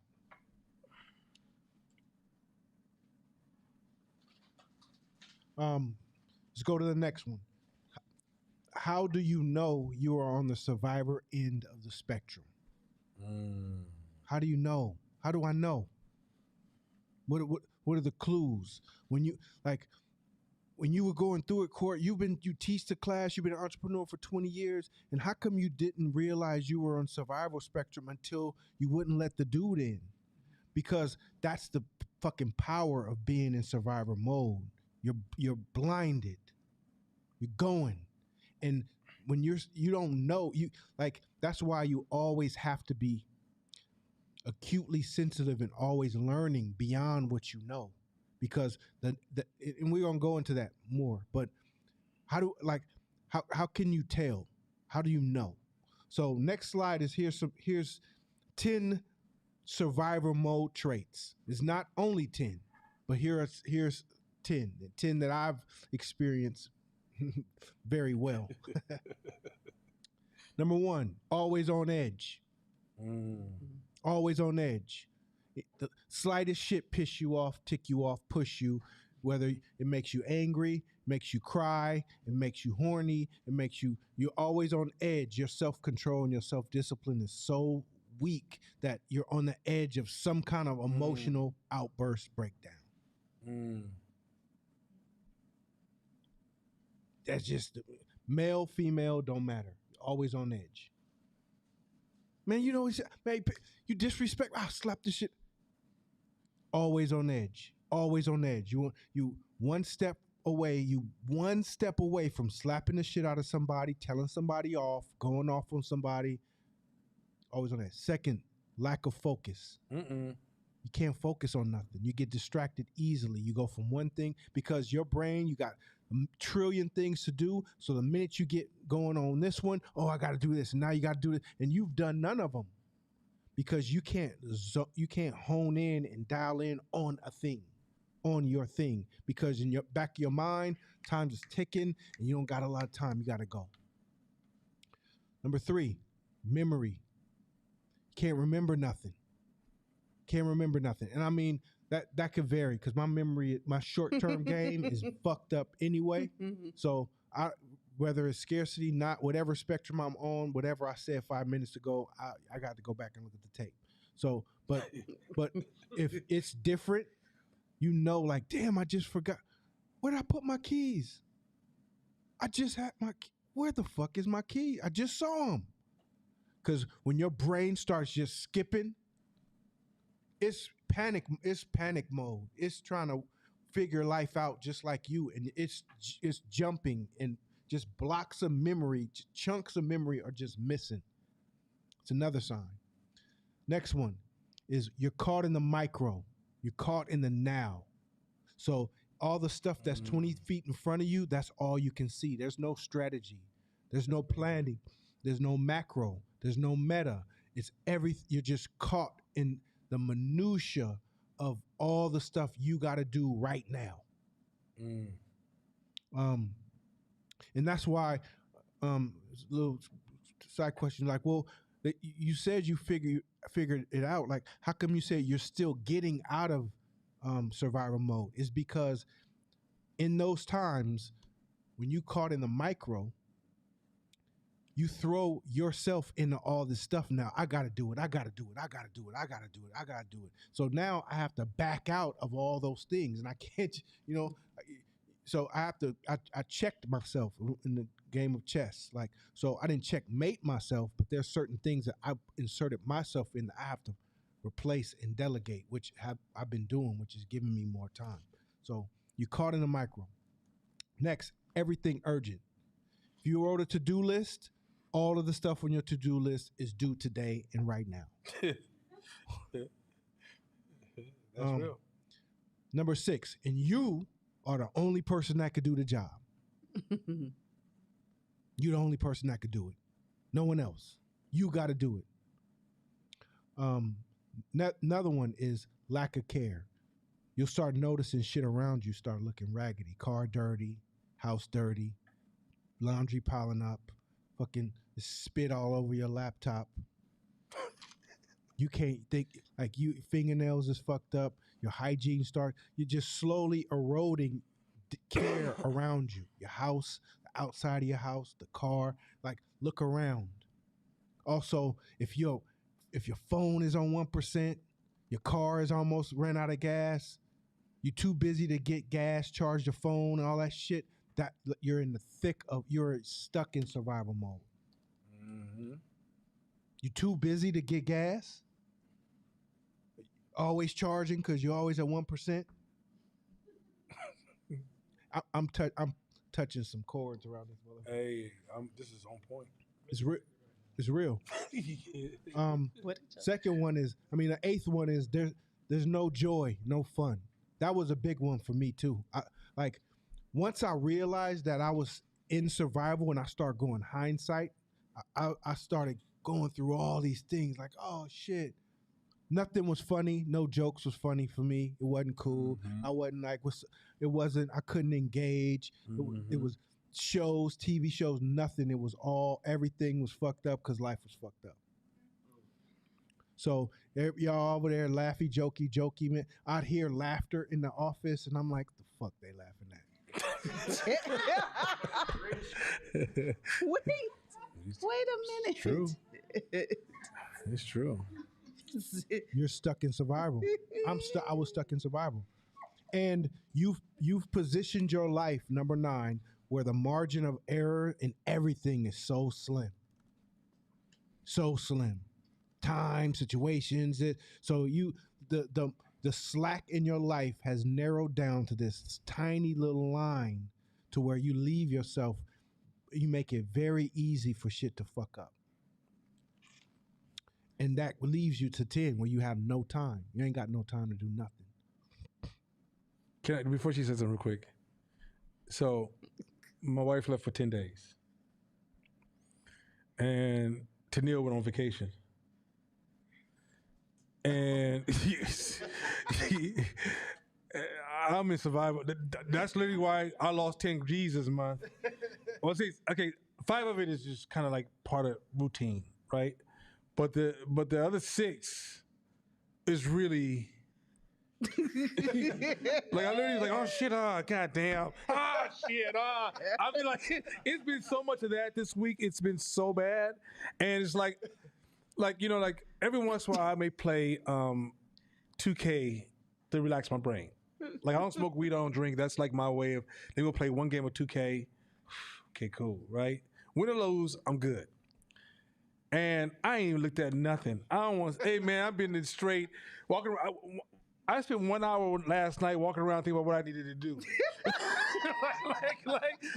So this shit is like.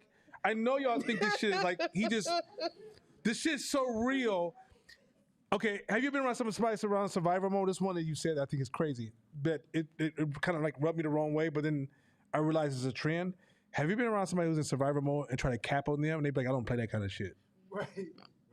That ain't funny to me. I don't joke like that. I don't see that kind of humor.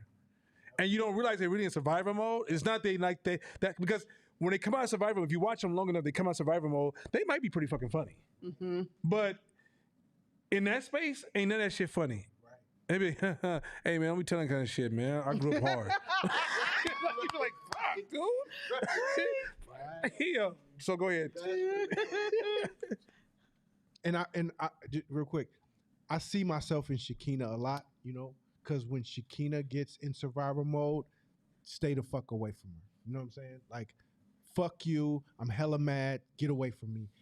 And like that's a kindred spirit. I've tried to work my way to where that is more distant inside of myself, but I understand where you come from, because boom, it's like, oh shit, everything's threatened, back into survival mode, and then you slowly have to like smile. You go from straight to like a little crack, and then the smile gets wider and now you back good.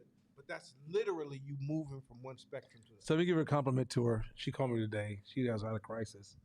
And so, I'm driving my car and it says, do you want to play a message from her? So I say, play. And then his card said, SOS. What the fuck? So I call her back like, what the fuck? She's like, I've been having this problem. I'm going to get to her problem because she's having this problem. And she was like, if you ever saw the cartoons where they had all the different characters, she was all red, right? But what was hella tight about her, and let me give her a compliment in all fairness. I watched her talk herself off a ledge. She says, "I'm angry right now. This is my traditional response." And then she started to go into like you would hear the two voices arguing right in front of me, right? And then, but she allowed the stronger voice to eventually defeat the voice that's always one in the past. And I said, "Yo, that was pretty impressive. That was pretty dope." And I was like, "Good job."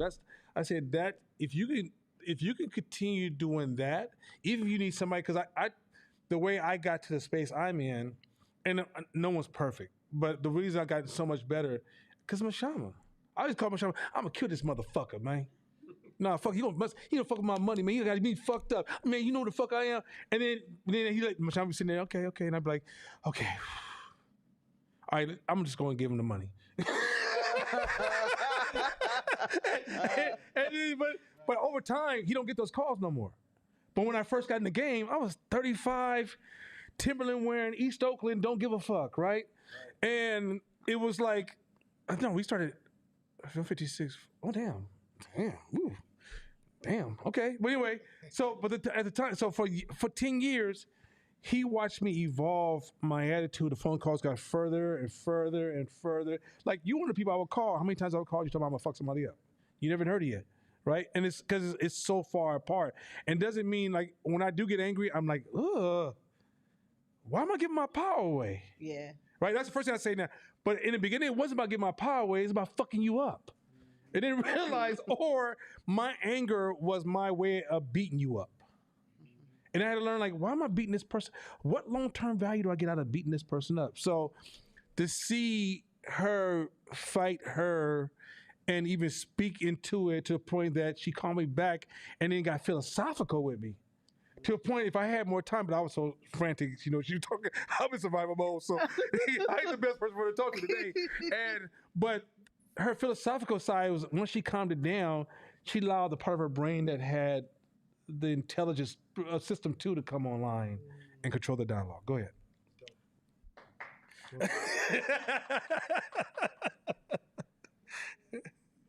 That's why I was looking like shit when I came in. I'm going through a lot. You're a Two wolf, that's things. why. Go ahead. Mm-hmm. Well, a question and a statement. I was laughing at both of y'all because Nana, I was absolutely that sensitive motherfucker that was like, "Don't be talking about me, Nana, shit." I was like, yeah. everybody hated me when I first came around 510 media because I was so sensitive. You couldn't say any kind of jokes. And now people be like, "Oh shit, Shakini about to come talk hella shit," and just be loading off jokes. But that's so true. My question for number 9. The margin for error is slim. Oh. All right. Like, the funny part is, I really loved how you did the spectrums thing last week because I feel like, and this is my interpretation, I don't want to overgeneralize that this is everyone's perception, but it is very easy for me to go into binary thinking and saying that I am or I'm not. I always am or I never am. And when you presented the spectrum, it was like, oh, it's just like the knob. Like, throughout the day, if I got enough sleep, if I'm PMSing, if Gabby's with the shit, if my staff didn't put the stuff back, if somebody's parked in my space, like, I am constantly floating between this spectrum. And depending upon my habits and my daily practice, like, I got into a thing where I refuse to do anything in the morning until I make my bed. I take it very seriously. I was listening to some Headspace book and they were like, one of the most powerful things you can do in the morning is just get your ass up and make your bed. And I've been doing it consistently for like the last 2 months and I'm so religious about it. And Gabby came and jumped on my bed the other day right after I made it. I was like, go fix it. Like, this is the foundation of my day. This is how I prime my day to get started with intention.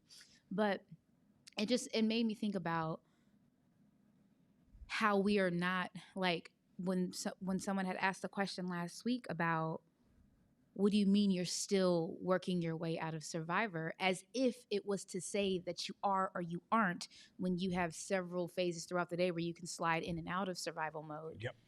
And it's not an all or nothing. It's like, No. in this decision, There's I was chronic in levels. survival brain, and in other areas, like in business, I tend to make much more emotionally intelligent decisions because my motherfucking money's on the line.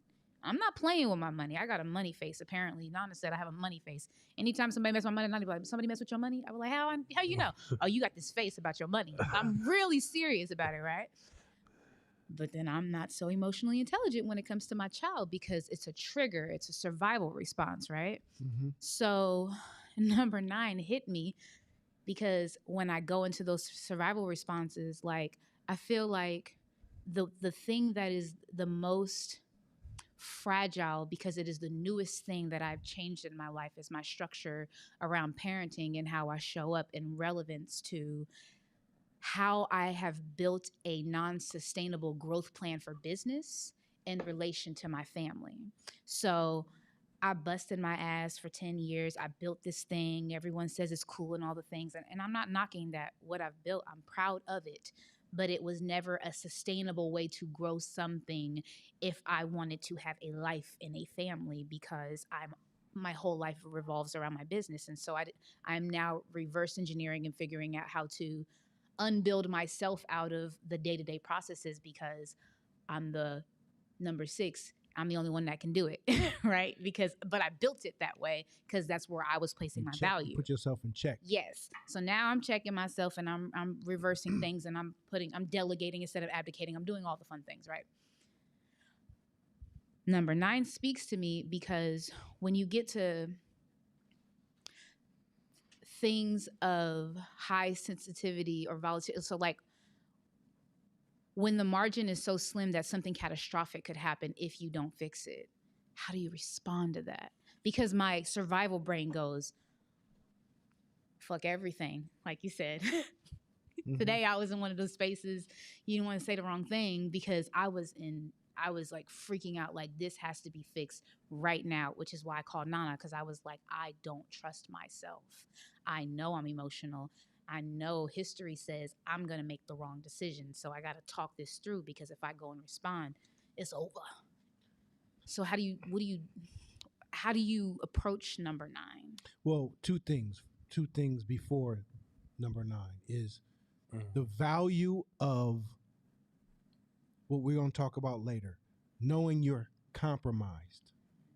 You got to know that you're compromised. Mm-hmm. You don't got to have the answer. Mm-hmm. Just know, if you just know you're compromised, that's like most of the battle. So being able to acknowledge, and that comes through education and reading and all the stuff, and we'll talk a little bit more about that later, but you got to know you're compromised. Mm-hmm. You can save yourself if you know that you're compromised. The other part about number 9 is if you are in survival mode, the slim margin for error is a story that survivors create. Mm-hmm. It's a story. It's a story. Mm-hmm. Because survival mode people feel so validated when they are living an Indiana Jones movie. Wow. Can answer no better. I'm just on the board, man. Look here, tightrope. The alligator just missed you. Come on, and then you like, yeah, I did that shit. Like, and you just, and you really just did some basic shit that day. But we create. Come on, bro.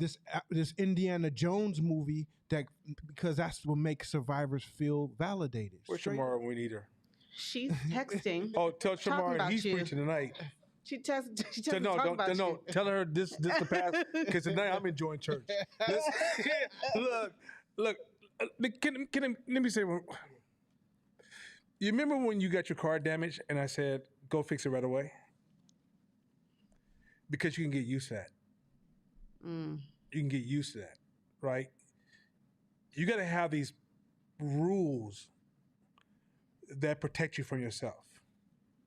Because we all should be able to see that we all can slide down that rabbit hole. All of us can slide down that rabbit hole. No matter whatever your issue is, we all have a rabbit hole we can slide down. The way you prevent yourself from going down your rabbit holes, you develop rules that say, when this happened, I have to respond like this, even though I feel like that.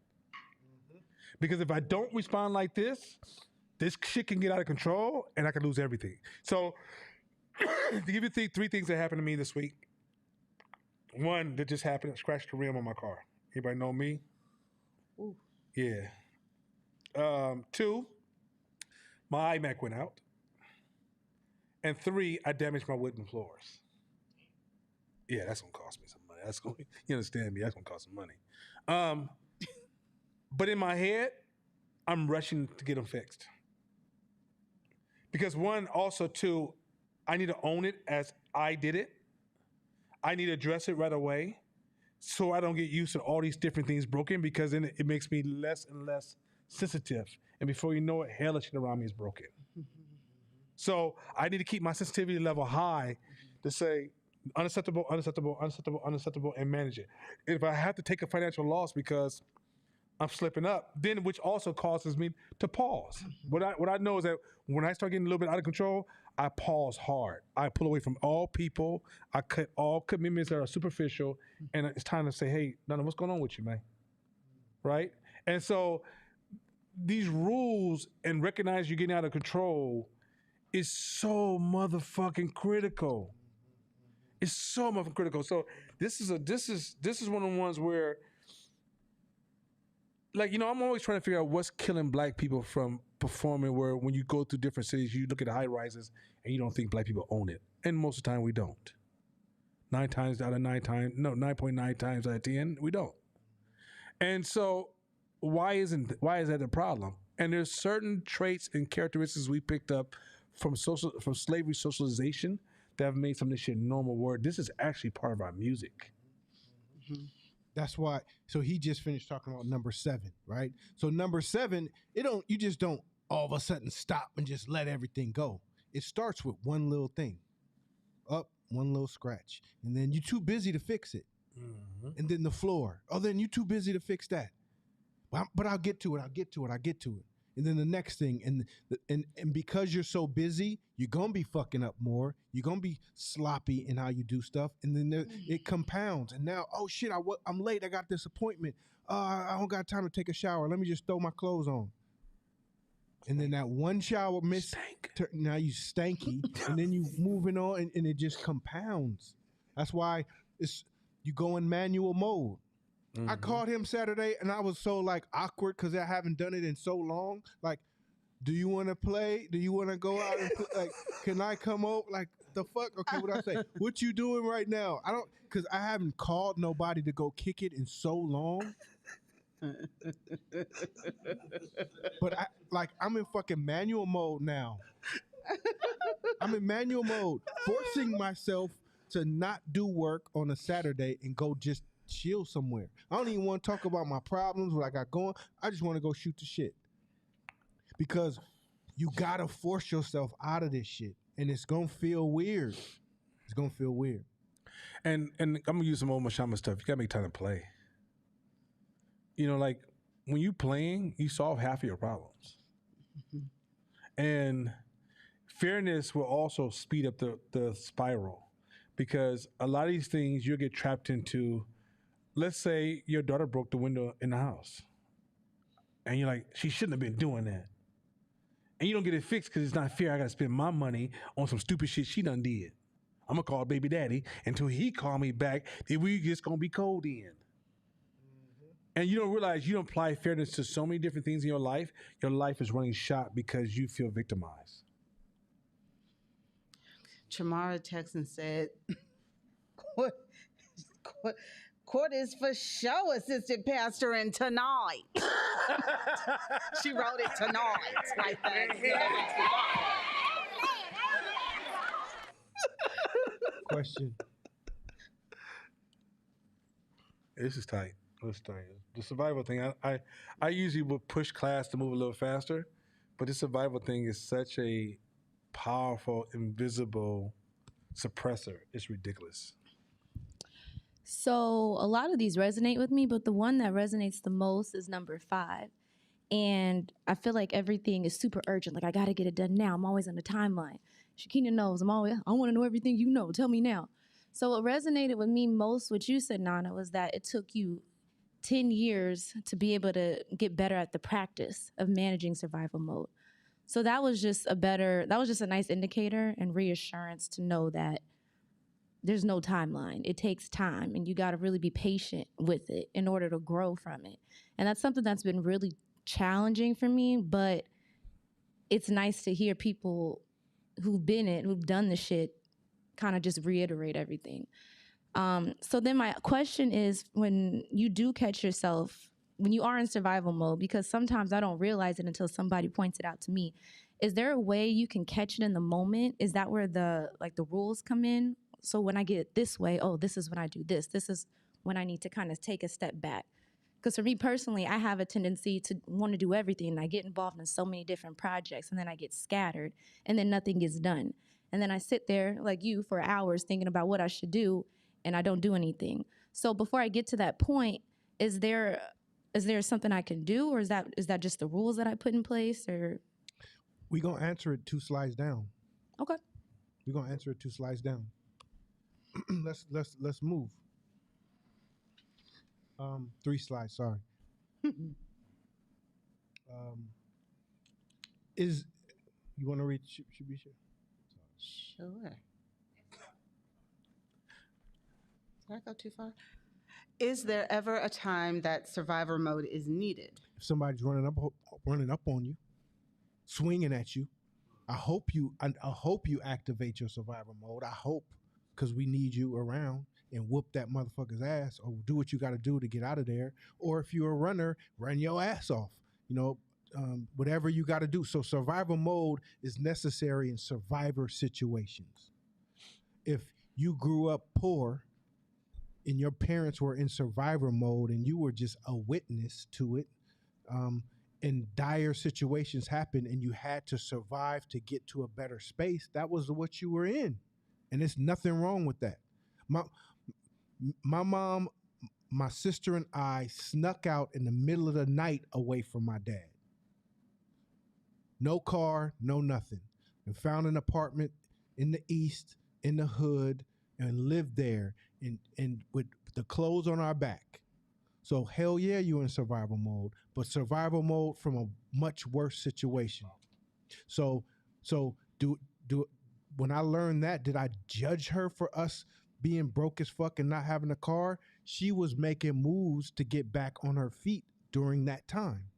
So we are all in survival mode. Yes, you can't have seconds, motherfucker. No. And don't touch the milk and don't do. So yeah, it created survival mode. And over time, she worked her way out of survival mode, or out of the bottom, or out of poverty in the bottom of survival mode to the top of survival mode. But that's life. That's life. But our goal is to take that and keep moving up the spectrum. But that's the only time. As an entrepreneur in business, if there's an economic event, a crash, a big COVID-19 thing that happens, and everything's, of course, is your survival mode gonna kick in? Probably. Yes. Probably. And will it be valuable to some extent? Probably. But the goal is you gotta still migrate out. So next slide. Road to recovery. Hi, my name is Courtney Smith, and I'm a recovering survivor. Right. So what are some steps to recover? Let's go next slide. Go ahead, Shabisha. Awareness is the beginning of the cure. How do you get to awareness? Okay. Knowledge. First one. God, it's so important. These books that we're reading, and when you read and you immerse yourself in your education, those thoughts, those paragraphs will creep up inside your mind during those stages. They're gonna pop in your head. Oh shit. Education is so important for you, because education is outside of your comfort zone, of your spectrum. Anything you're reading that you're learning new is outside of your spectrum. It's over here. So now you know it. You may not even be able to do it, but you know it. So y'all be complaining sometimes about all the podcasts, all the books, and all so much reading, so much reading. This shit is gonna save your life.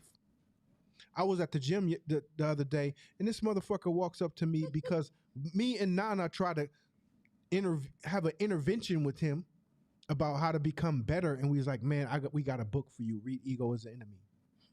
It's a great book. It's gonna help you. He walks up to me like, hey brother, I got a book for you. Ego is the Enemy. I said, oh, you joking of me trying to help you? How's your life? Uh-oh. You felt some type of way. The hood version of him came out. How's your life? Life fucked up. Oh, I could have put that in Vegas. I could have bet that. Because understand, having knowledge gives you awareness of the spectrums. Mm-hmm. Second thing, association, immersion. Being around people who are not going to sugarcoat the shit to you. Who can see, hey, Kaja, you got something right here. You got something right here. You need people to tell you got something right here, or right here, or right here. Mentally, emotionally, spiritually, all of it. If you don't got people around you that you can immerse yourself with, hang around with, chop it up with, they may, like, that's why these kind of conversations and this environment is so fucking important. Because you may be talking to somebody and you think you normal, and they looking at you like, something ain't right with you. Are you good? Are you all right, bro? And you're like, how can you tell? They might start crying. Well, actually, this is what's going on. Because association and immersion with people around you that are where you want to be, and that give you honest, critical, real feedback is one of the biggest things that can help you get out of the survival mode spectrum. Like, absolutely. The yes people around you have no value in this world. And I got to see around me who was that, because I was tripping. So if you're gonna tiptoe around me, I guess that's your personality. It is what it is. But that means I gotta sure up myself and have even more people around me that'll give me honesty. Corey, you tripping, blood? You good? What you mean, am I good? You sure you're not suffering from? I ain't suffering from. You sure? That sounds like some scarcity survival shit to me. Or you might just need to take a break. You might need a nap. Go get you some rest. Have you ate? Because that don't sound like you. Those are the most valuable people. Third, practice. That's what this is for. Dialogue, practice, run scenarios, run thought experiments. Come up with ways. Well, like you guys are asking, well, how would this work? Well, how would that work? Well, how would this work? Well, how would that work? Practice scenarios. And what I also mean by practice is put yourself in uncomfortable situations that force you to still execute while you're uncomfortable. Because one of the things that saved me is I'm in that motherfucking gym and I'm hurting myself on purpose every day. And he's hella strong. Every day. He hella strong. So that when I come through situations that I'm uncomfortable, even though I don't like it, I learn how to put my head down and just walk through the shit. Walk through it. And you become a mule in those situations that's carrying bags through the desert. And you go into that mode when you know I gotta do this. And so then when it really happens, you have an edge. You can do it. You walk, okay, look, this is the steps. I gotta walk through it. I'm a mule and put the load on and let's walk through it. If you don't have those things, if you're so sensitive, if your feelings overwhelm you in terms of you being able to take action, then you're gonna be fucked and stuck in survival mode. Can we add two? Let me add to the association immersion. Association and immersion doesn't work if you cut people's head off. It just doesn't. Like you can't. Or when things are good, you too cocky. Man. You know I'm a boss. I don't need nothing from none of these mother. You come at me, I'm running this shit out of here. Then the day you slip and you made it too uncomfortable. It's too much friction to talk to you. You got to learn how to walk in humility. So it doesn't work with, if you don't, get rid of the fucking word but. When somebody gives you advice. But, replace but with, tell me more. I don't understand. Or share with me more. Give me more. Or help me see what you see. You know I can't see myself. Know that when you go home, it wasn't Jesus talking to you. Some of you are like when somebody talks to you, Jesus giving you a commandment and he's about to curse you to hell, and now you ready to throw your fist up because I'll be damned. You tell me I'm going to hell. Realize, learn to take all advice and then learn to weigh out that advice and see what applies to you. And look for patterns in advice. If everybody keep telling you, you know, you stink, you probably stink. If one person says you stink, it might be they don't like your cologne. That Irish Spring that the Jasadi wears just might be too much. I'm sorry, you were brute. Anyway, point is this. And so, third thing I think that I want to bring to the table is, by the way, Josiah's like my little brother. For those at home, like, why is he always best with Josiah? That's like my little brother. So I'm a pick on him. He's a baby brother of the 5'10" family, everything. But anyway, last thing is this. Let me add this to give it some human. Some of y'all tie your identity to survivor culture. You ever seen somebody, a rapper who's, I'm a hood dude? Some of y'all walk around thinking that black culture, you take the survivor portion of the black culture and you over celebrate it in the way you show up. And because you practice that person, even though you intellectually know these rules that court just put in front of you, it's a contrast to the culture you display. Stop romanticizing your past and, you know, where I came from, we didn't give a fuck. In the hood, this is how I got there. You know, in the hood. Paul Pierce. Because you're looking for validation of yourself. Paul Pierce did that. Yeah. And at the end of the day, you don't realize you are also priming yourself, and anchoring yourself and anchoring yourself to continue to stay in survival mode. You're literally setting yourself up to have a survival mode response because you celebrate those times when you act a motherfucking fool, or you survived in some motherfucking ignorance, or you were in a portion of slavery where you had to rob, fight for yours, or when you used to have hella chicks on the street because you didn't give a fuck. That's all survival mode. So you have to bring all that past, how I won the battle against this other survivor and how I'm proud of this and how I come from a family who's gangster hood, who don't give a fuck. My mother never gave a fuck. All that little language you're saying, you are literally overriding your intellectual capabilities to show up. Let it go. I'm going to touch on something you said last week, which was a great point. And it happens to a lot of us in survival mode. And that's this. Stepping out into different spectrums can be extremely uncomfortable, especially if you grew up on the far right, far left ones like we did. So in order for us to get anything, we got to be on the far right. So that's awkward, and we don't know what the fuck we doing sometimes, or we're not getting the results. No value, nothing. It's just like, it seems dark, right? So too much of that, sometimes the body starts tripping. You know what the body does? It'll throw forth a problem.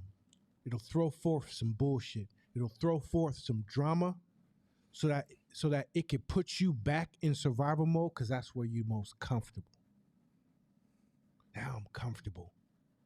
If you ever know anybody who just love being around the drama, that's because it's comfortable. You think, why would they want to be? Why would they go to the most hood clubs? Why would they most be around the most dramatic situations? It's because that's how they grew up.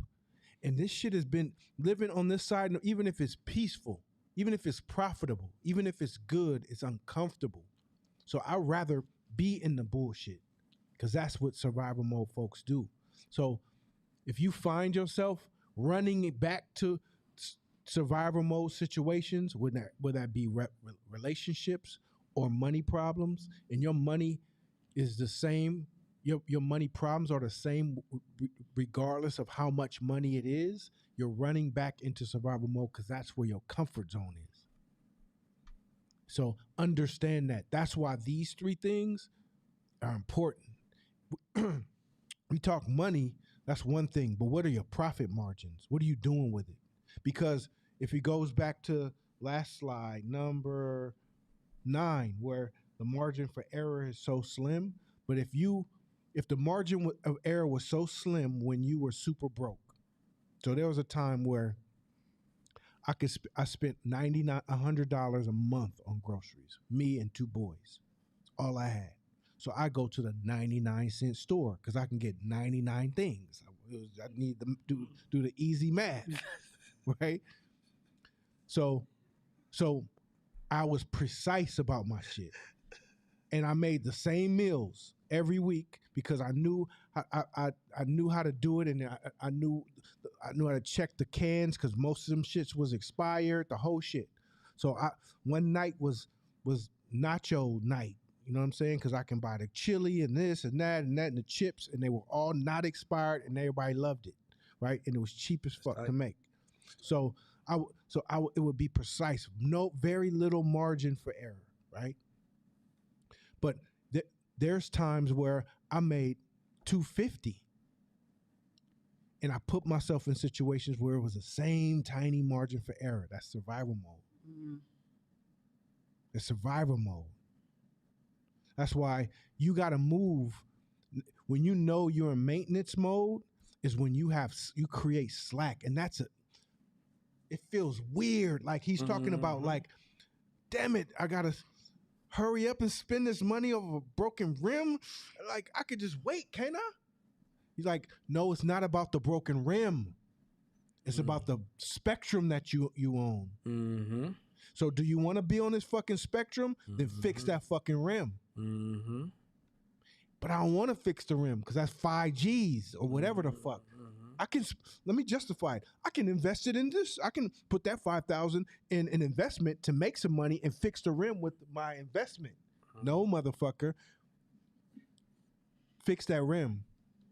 Because that's what people on higher spectrums do. Mm-hmm. Wow.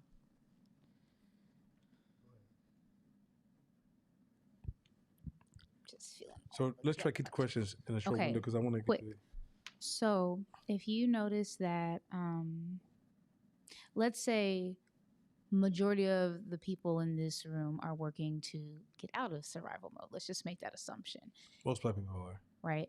And then our children, though, have grown up with our poor behaviors, poor patterns, and have adopted our survival modes. And we're just now becoming aware that we're in survival mode. So we're working out of it.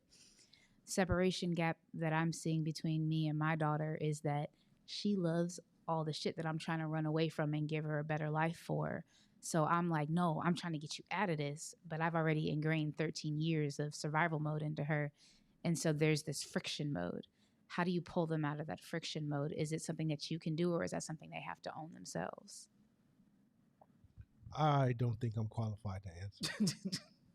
To be Fair. honest, I don't think I'm qualified to answer. Because I got 2 boys who experienced the exact same thing. So I'm constantly working, and they're in their 20s. So the little things that I've learned in my journey with my sons is that they never stop watching you. So as you heal and as you talk and as you heal your traumas, they heal a little bit of they heal too.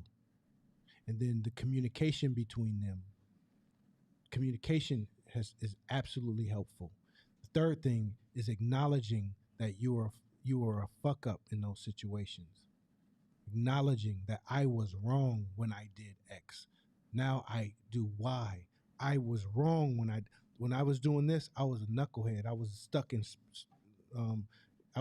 survival or in scarcity, and I've learned over time to do X. And here's the book that I've read to help me get there. And when you want to talk about it, when you're done, let's talk about it. Like, those things have helped, but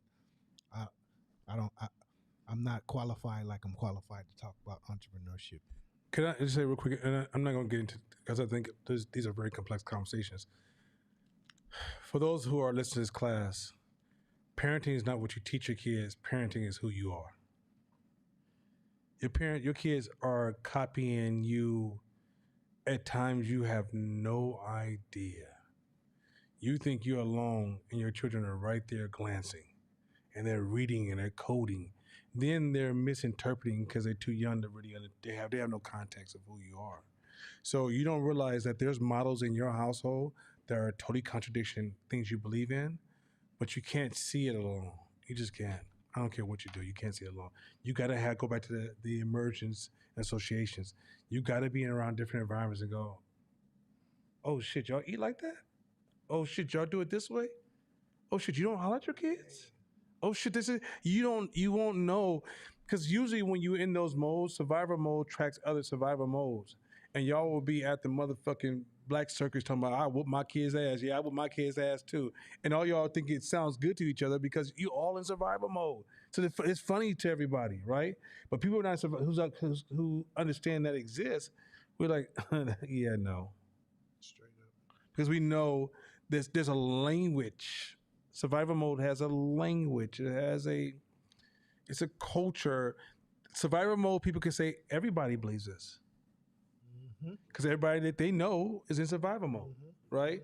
I'm gonna give y'all one that's gonna sound. I'm gonna go bold on a limb, and this might be too early to quote this. I would argue that people who says I don't read all those books, I'm just trying to figure it out as I move forward, are in survival mode. Oh, Yeah. absolutely. Absolutely. Because you think I can double down on all these flaws, and somehow because I worked hard without the knowledge, life's going to bless me to be something better. Not realizing that better is a commitment. It's not serendipity from working harder. And so you're in survival mode because you don't have time to read. Matter of fact, I had a man tell me, who came to class, he said, only reason I haven't been back to class because my life has been so chaotic. I just don't feel comfortable. I just gotta work on my shit first. That's language of survivors. They're always trying to fix something before they can do something. They try and fix it, they can do this. And now if you just step back and look at their life, you're like, yo, shit's in shambles. But in their mind, they feel like they're making progress because as soon as this work, I'm gonna take care of this. As soon as that work, I'm gonna take care of this. But there's so much shit in your garage that need to be fixed now, and that shit is in your garage. We can see it. You think it's in the garage, but we see it. And when you walk into a room in a social party and you bragging about, yeah, I'm doing big things, as soon as you walk out that room, we start talking about what's in your garage. I know that motherfucker did not just say he's doing big things. If he's doing big things, you need to clean that motherfucking garage. All the issues you procrastinate on and the stockpile behind you, you think we can't see that shit. So it's a cold game how there's these routines you fall into where you, and then survivors are the excellent, best people in the world of deflecting. I'm here because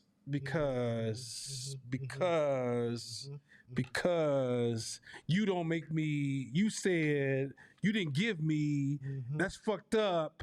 If I just would have had a different situation, none of that applies. True story. That is probably, this conversation has been my favorite so far this year. One, because I was like, oh, fuck, I do that. When I get this together, I'll then do these things. So like this not moving fast enough, 100%. I see myself in that for sure. But the bigger thing is nobody's really talking about this. No. So like the idea that where are you going to have a conversation where you can talk about it in a way that's like, you want to work on it, but it's also, I'm not gonna die. Like it's a space that you can laugh at that, kind of laugh at yourself, but then also know that you're gonna get on it, right? So it's really so many blind spots that get brought to your attention just because of your own experiences. But I had never thought about that. Like I knew something was off, And I was like, this what's that? But I couldn't articulate that. I think you bring a good point too. Is that one of the keys to a faster cure is not take yourself so fucking serious. So a lot of times we take ourselves so serious, and when we realize that we ain't shit. We just trying to figure life out, and we just people trying to figure life out. And we got to give ourselves grace to grow and not to take ourselves so serious. It makes it easier. It goes back to the slim margin of error. I got to be perfect. Then you widen the margin of like, I can play. I can figure it out. I messed up. So what? All right, let's move on. Okay, what do I got to clean up? Who do I got to say sorry to? All right, let's keep it moving. Like, not taking yourself so serious is also a great one. Do you want to go through the rest of these, or you want to jump to you? Maybe the last 20 minutes. But just go ahead. I'm enjoying this, man. This is fun. Okay. Let's go. Ego is enemy. Real quick. Go ahead. Go ahead. Turn the microphone on. Push to turn green. Okay. On the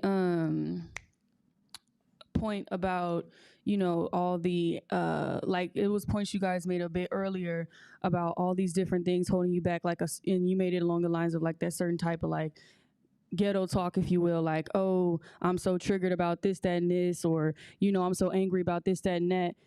What if that anger is like really motivating? Like, what if that anger is like a tool? What would you recommend for that, and like how to deal with that? Anger is an emotion. Anger can be used as a fuel, but anger is, if you use it you don't, like you talked about causation and correlation. As long as it's not correlated with survival mode, and you have enough emotional agility just to let it fuel you. But once anger gets become walls. Yeah, once anger infiltrates into the decision-making process, then you can become blinded by it, and you can crash into a wall hard and fast. Yeah. Hard and fast.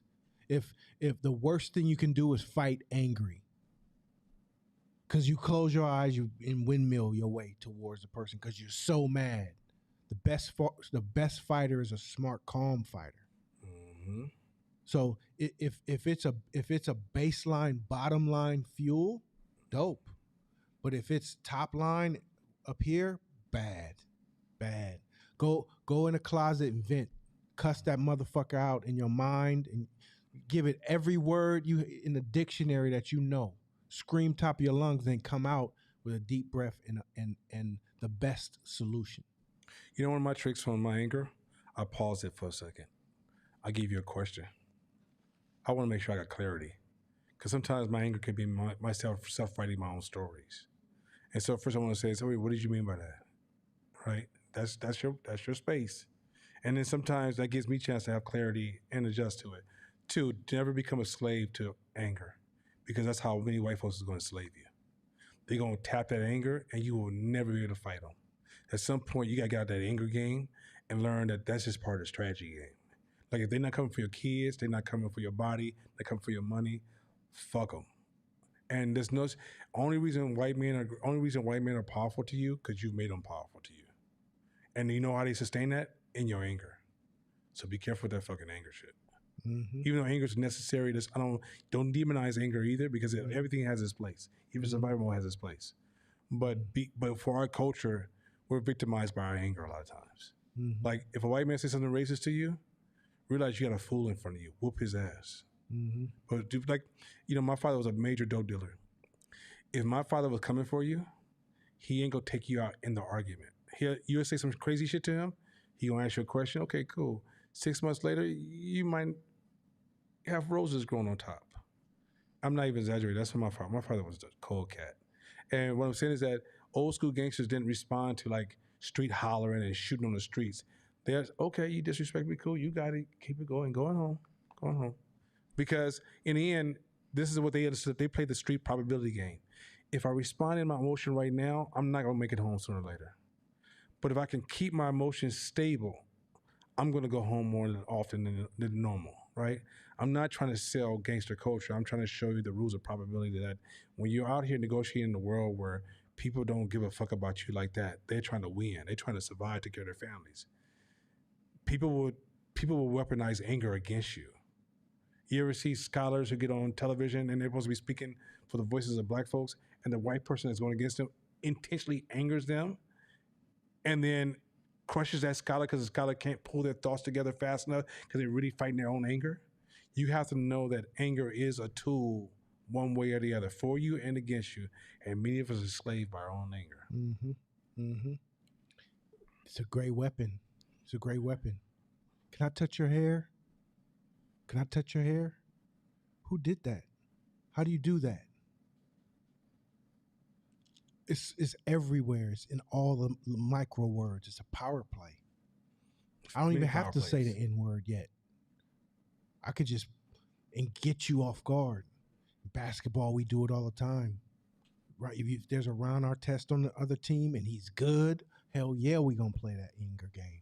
We gonna agitate him, elbow him, real in secret so that the ref doesn't see, so he loses it, and now he's not playing his game no more. It's a great tool. And it's been used against me so many times until I realize, oh shit, got me. Oh, you got me. So, ego is the enemy. Let's go. Let's go to the next slide. I'm not even gonna look at Beyonce. No, I already meditated.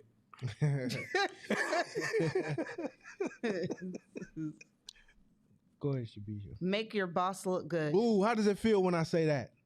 How does that feel? How do y'all feel? Kaja, make your boss look good. You understand me? Make your boss look good. Ego is the Enemy book says, make your boss look good.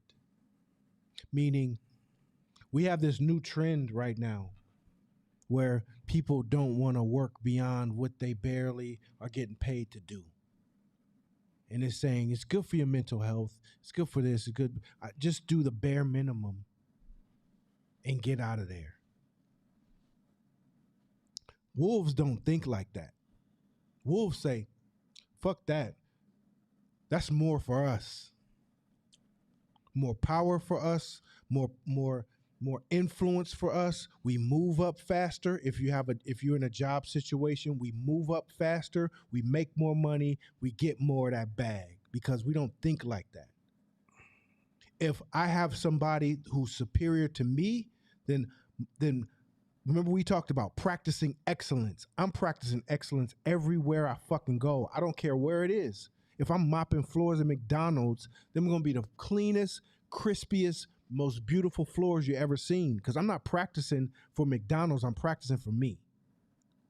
So in that manner, I'm gonna naturally make whoever I fuck with, whoever I work for, whoever's around me look good. Because guess what? When you have your own entrepreneurial venture, that boss is a customer. Mm-hmm. So you've practiced serving somebody at the highest level and making them look good. So guess what our motto in our business is right now at Courtsmith? We make you look good. So, and that comes from practice. Everybody in my space, we don't play that shit. We go hard. We go above and beyond to make the person around us look good. When I worked in the corporate world, when I had a job, we would get new supervisors every fucking few months. And I pull them in a room. Hey, come here. Let me have a meeting with you. Check this out. I'm going to make you look good. In return, I just don't want you to fuck with me. Don't bother me. Don't talk to me. Don't ask me for nothing. Let me roam free. And you'll get all those little bullshit awards and all the best shift of the day and all. I'll make sure you'll get all of that. And when I fuck up, you can micromanage me all you want. Deal? They be like, deal. I go way above and beyond to make sure he get best this, best that, best that. And now they're like, why do Courtney get to come in late? Why do Courtney get to take a longer break? Why do Courtney hey, stay out of my business. Stay out of my business. Because I'm gonna make the person in front of me look good. win. And a lot of people's like, well, I'm gonna save some for me though. I'm not gonna give you my best ideas, my best work, my best this, my best that.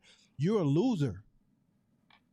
You know why you're a loser? Because you're practicing mediocrity. And when it's gonna be time to perform, your gun can't shoot.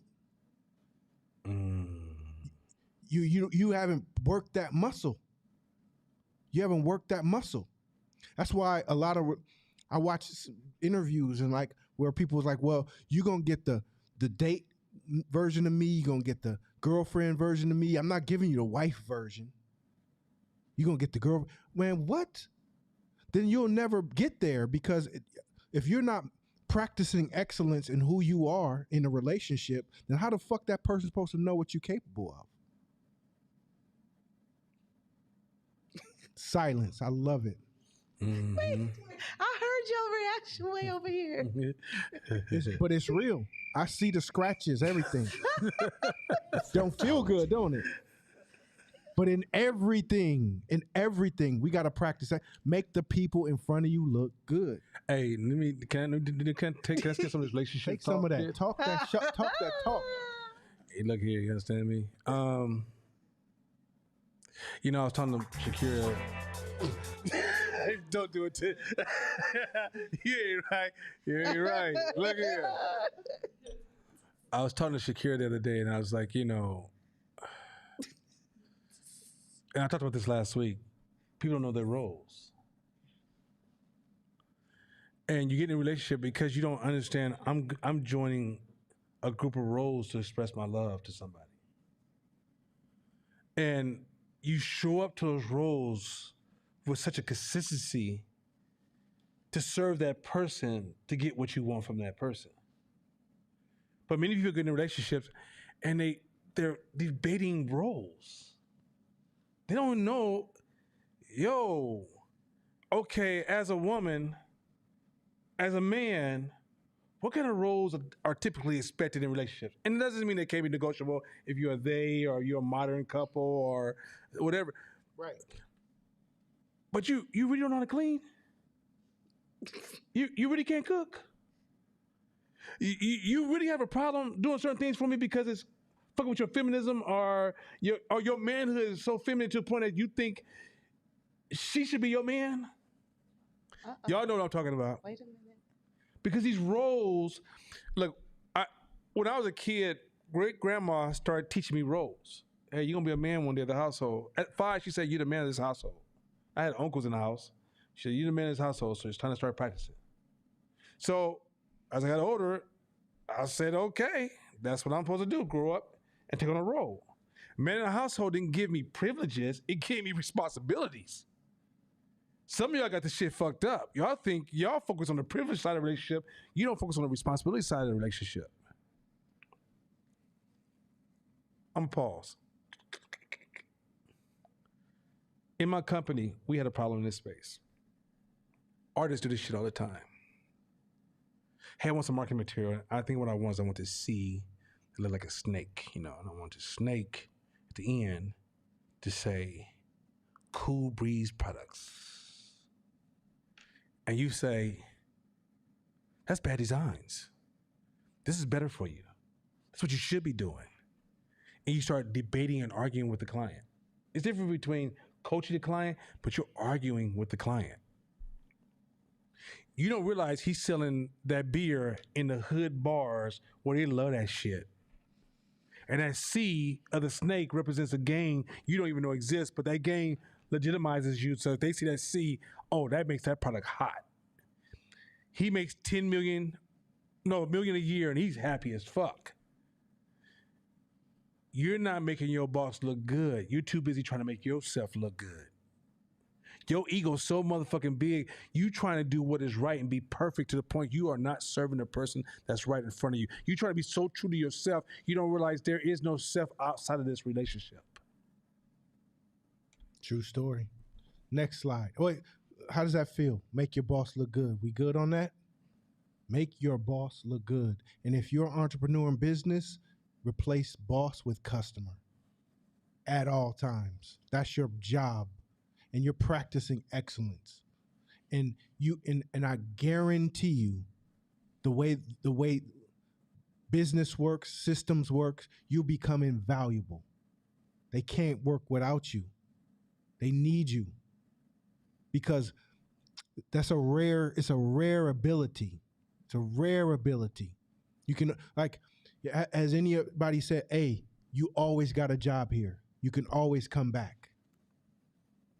Anytime, like, I don't care, 10 years down the line, you can always come back here. That means your value was beyond time. Next slide. Another one. Go ahead. Let other people get credit. Oh, what? That's not fair. Let other people get the credit. When you got great ideas and you're in a collaborative or you're in a job and you put your best ideas forward, because the crumbs will eventually lead to you. Because if great things happen over here and you move over here, and great things happen over here and you move over here, and great things happen, it's a common denominator. That's you. If you ever listened to the first Outkast album, it was a masterpiece, right? It was a masterpiece. Masterpiece. And the way that their deal was structured is that the whole Outkast, Goody Mob, everybody had group and individual deals. And they had all beats for their own projects set up. But when Outkast first came up, they said, everybody we're going to put our best shit on this first album, even if it's for your album or yours or yours. And they were like, why? Because that's the rule. You put your best shit out. There's songs with Erykah Badu singing in the background that she doesn't even have the credit on the song. Erykah Badu. Because when they were in there, the goal was to make that a masterpiece, and they did. Who gives a fuck? 15, 20 years later, it's like, I know that voice. Damn, that's Erykah Badu. Let me look at the credits. Her name is not even on here. Because that's what masters do. That's what people who focus on excellence do. Some people holding and harboring ideas. They're holding, I'm going to wait and patent it until I get it mine. I'm going to wait to trademark this one until it's my turn. More than likely, it won't ever be your turn. Because once you give your best ideas forth, the energy starts pointing to you. To you. Oh man, something about you. Like, you got it. That goes back to scarcity though. In survival mode, is that you think that's the only idea you got. You look in your idea bag and it's like 2 of them. So you just gonna hold these motherfuckers until it's your turn and your time to shine. Not how ideas work. The 2 though. You got to use them and give them and execute them. And you may not have all the resources to put them together in that moment, but you got the idea, and the person next to you does. Can I also add your okay? Nobody stays in no position forever. No position. We're all changing positions. Let's say right now, you're like, nah, you're doing great. I don't want to be here. I'm gonna go to the next position, right? Well, who's gonna fill this space though? Right? We forget the person who's serving us, that's behind us serving us, we're eyeing them. Yeah, I want you for the space next. And we don't realize that opportunities come from relationships. Everybody's moving, everything's dynamic. There's no static shit here. So even if I'm the head of a company, I'm not standing, like CEOs with 3 to 5 years, they out. Some 2, I'm out. Who's the next person priming for that space? But some of y'all are so into this defensive space, you're not prime. Let's say, okay, you know when the last time Fight Team Media put out an ad? 13 years ago. You know why we did an ad 13 years? Because we make each relationship count. And so all those relationships make our path forward smoother.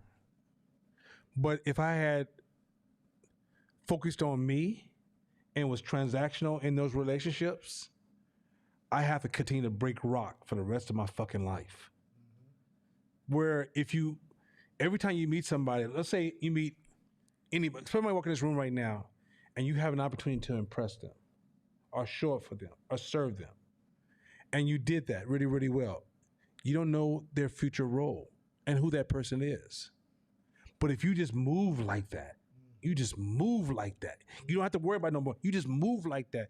You will set up so many future lucky success stories that you had no idea was going to unfold because you move like that. Yo, I just got $12,000 deal last week. $12,000 deal. But this is where it came from. Right before Courtsmith, I started working in a gym. It was a practice facility. The reason why I started working there, I worked for free because one of my old employees from my first company started it. And I walked in there for my son to start training with him. And he was like, took me in the back and said, Court, man, I don't know what the fuck I'm doing. I need some help. And I was like, well, what's going on? He showed me some of the stuff he's doing. I'm like, I got you. I'll help you. So I worked there for free. And I put everything I had into making this thing run better. That thing's running smooth. I got sponsorship. I got Muscle Milk to sponsor his teams. Muscle Milk. You see me? Go ahead. You know what I'm saying? The gym's making money. I'm like, everything's fine-tuned. And he's like, I want to make you a partner. Man, this is crazy. It's amazing. I'm like, if you want to, cool. If not, it's good. Whatever, it's good. But I'm doing this because I want to see you win because he was one of my old employees. Long story short, he comes around and is like, yeah, you know, my wife is tripping. She don't want no more partners or whatever. I'm like, it's good. Don't trip. It's good. I was like right at the cusp of starting Courtsmith. So we part ways. And everybody's like, man, that's shady what he did. I never asked for $1. $1. And I made him good chunk of money. Never asked for $1. But walked away and I went and started my own brand. Last week, his best friend walks into the office. And in between them that time and now, me and him had kind of exchanged some words. We wasn't on friendly terms. So his best friend walks into the office and I'm like, do I got my pistol in here? Cause I know him, you know what I'm saying? So I said, come in the back, let's talk. What's up?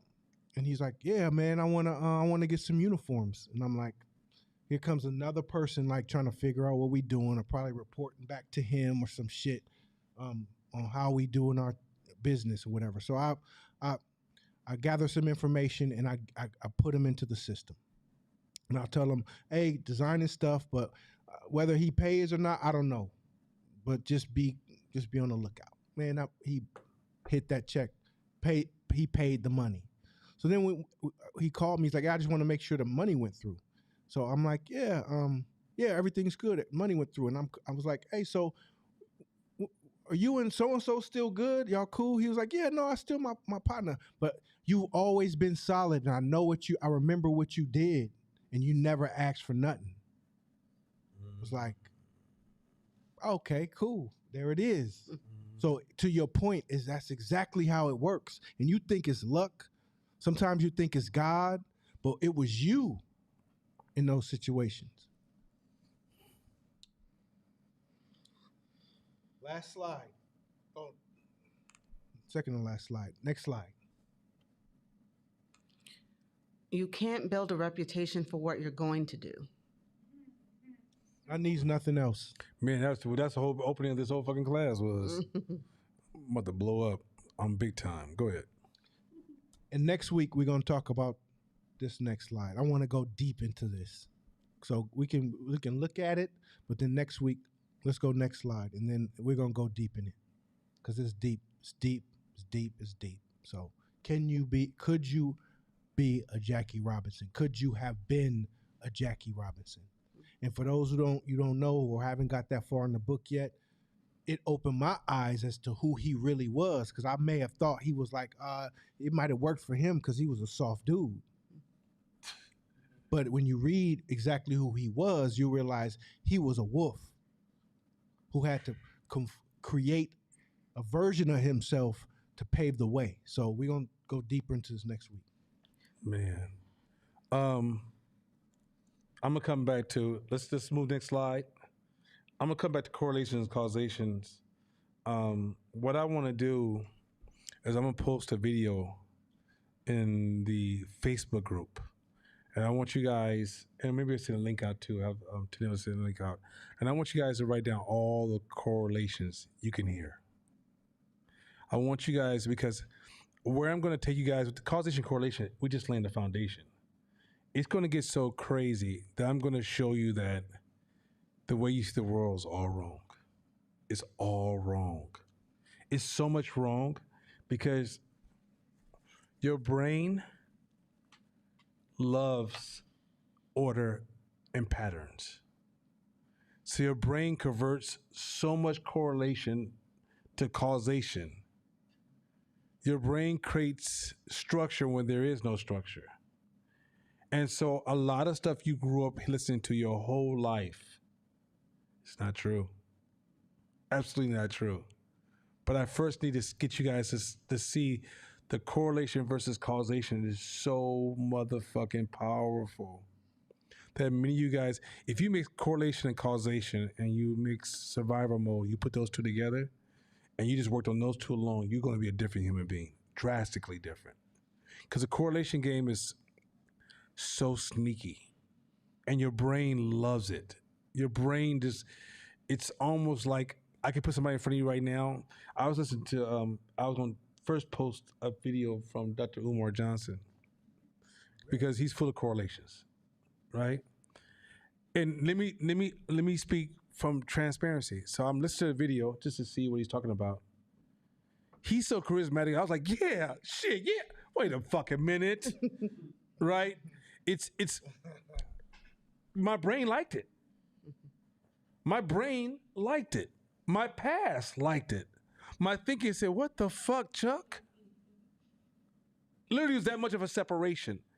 So charismatic people can get you with strong correlations, and you will literally you will fill in the blanks so smooth to the point that you will finish the story for them.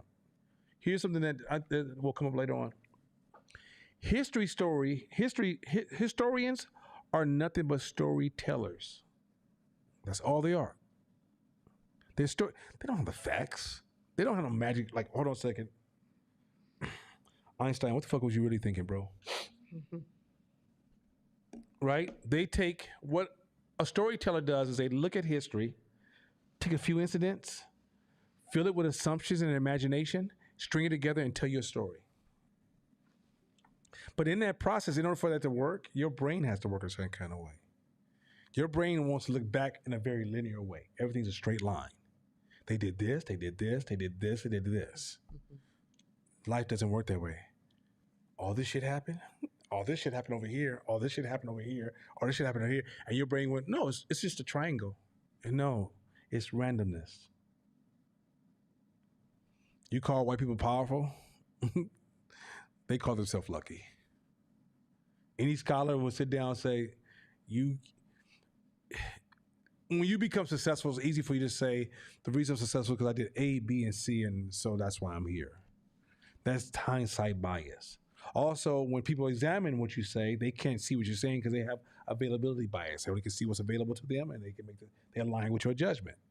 This is why a lot of scholars are able to manipulate you with pro-black rhetoric. And why is it I highlight this? Because this is why you're frozen where you can't produce a solution with all that knowledge you gained from pro-black awareness. Because they created these straight, clean lines that when you move through forward in history, there's no straight, clean lines exist. And so nothing you build works. And you're frustrated.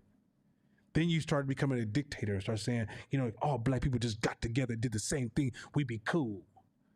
Well, guess what? You're going to die with that belief. Because human beings have never done that. The world's never worked that way. So this correlation versus causation, before I get into like the layers, I'm going to build a causation panel and going to show you how to read causation.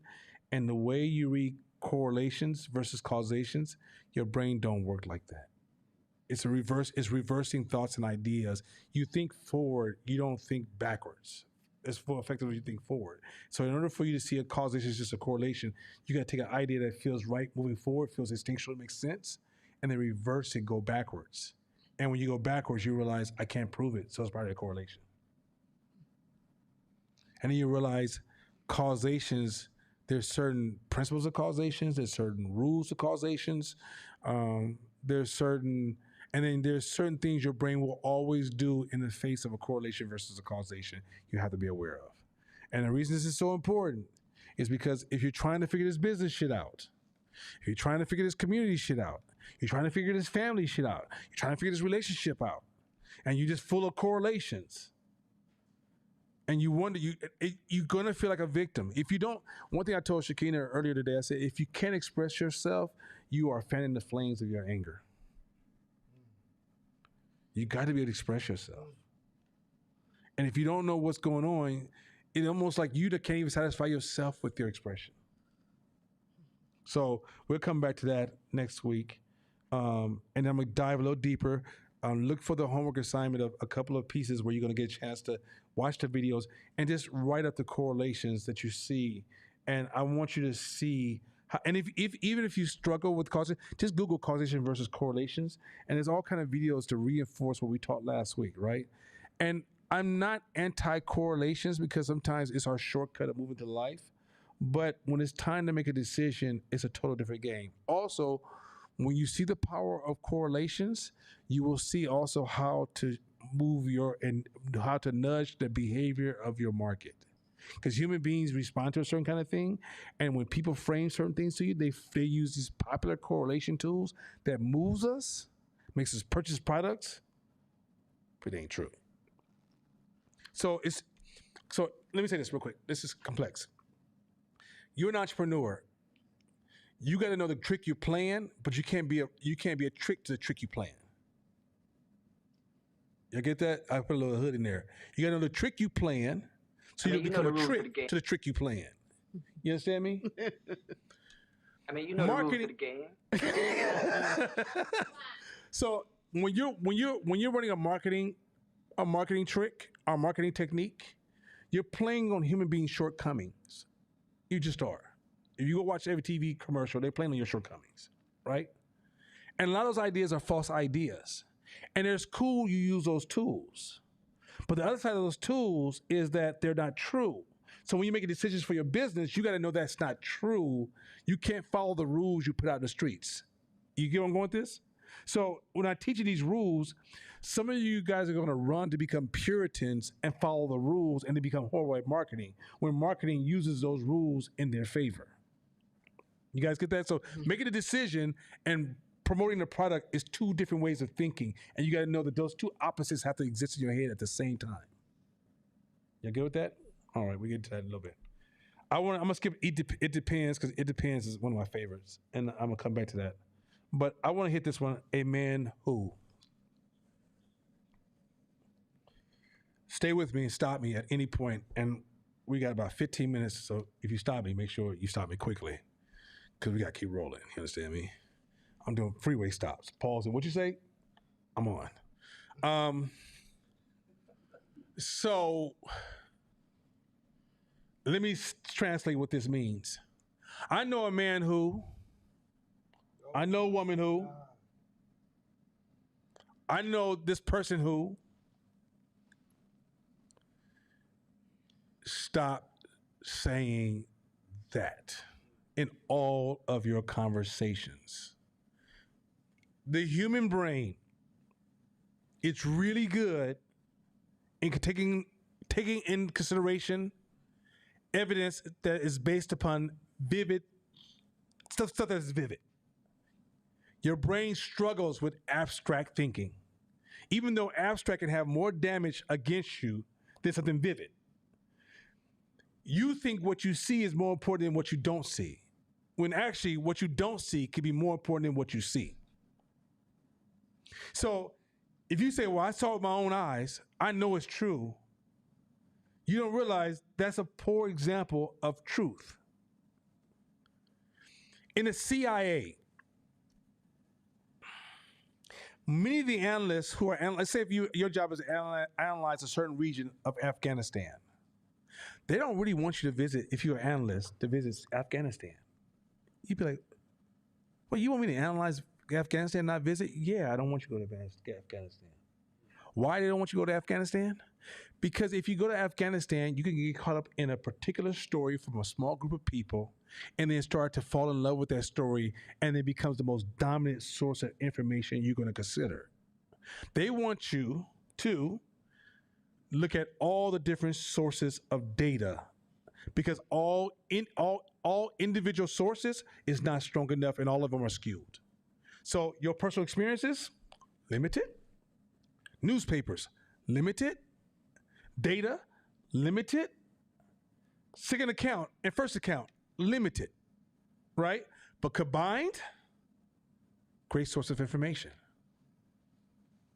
Where we go wrong is we over anchor. So why they don't want you to go to Afghanistan? Because then you're going to over anchor your experience and think your experience is going to then force you to reinterpret the data. It's proven somebody can say, I don't buy a Volvo because I had a Volvo and it was a piece of trash. That meant nothing. If I sold 100,000 Volvos and you bought a Volvo, there's so many variables there, but because that person is your family member, your friend, black, a victim by your definition, you overweight this information. Your experiences, you don't see what goes into it in a certain experience. I know this group somebody told me one day, I know this guy who's successful. I said, how long were they successful? What were they before they started? How long they had been in the game? What were their strategies? Was it luck or was it success? How many people in that industry is actually successful? Then you don't know a guy is successful. I was there with my own eyes. You can't see all the hidden variables because your brain values the vivid over the abstract. Your brain values the vivid over the statistics. It's hard for you to step back and go, yeah, this happened to 10 people and I saw all 10. But that's the only 10 that's happened in the last 10 years. Your brain doesn't know how to move in the world. You say, well, Donna, why are you telling them this? This form of thinking works really, really well if you're in a small town with 20, 30, 40, 200, 300, 400 people. And you got a little corner store that serves everybody. And you can kind of take this personal account type of stuff. Once you decide to move a product of our service outside of your circle, you are now preaching charlatanism. You're just making shit up.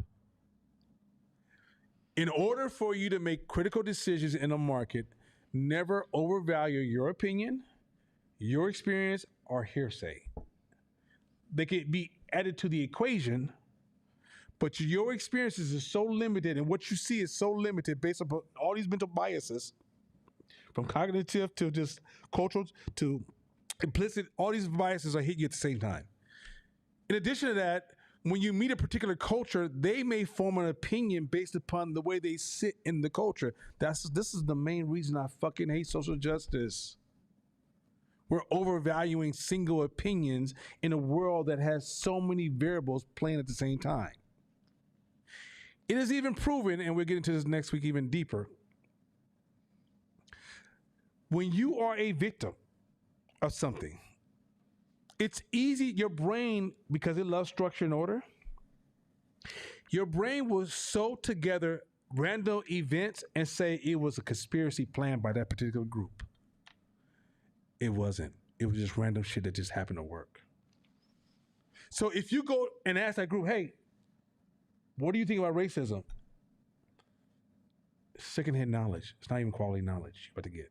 You got to look at all of the single data points, and then a certain amount of picture will start to form. Then when the hypothesis starts to form, you test those ideas. That is the secret right there. Everything up to that point is a fucking hypothesis that you're trying to get to the highest level of a hypothesis that you can test. Never, ever, ever, ever, ever defend an idea, because even your past is full of hypotheses. If somebody says, I got an idea, I think your idea is wrong, I'm like, well, why do you think my idea is wrong? Maybe you may have something. I just might be. If it doesn't, and if your hypothesis has been tested and is working and is successful, is functional, stay with that hypothesis. But if you have these ideas that you hold, even beliefs about people, it's close to impossible to let go. Let me show you another reason why you can't ask people questions. Let's say I pull Shakina this is a popular psychological test. I pull Shakina into a room and I tell her she's the most amazing black woman I've ever met. There's nothing greater than her.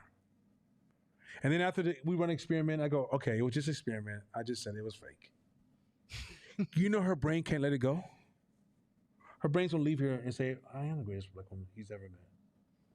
Even though she knows I was lying.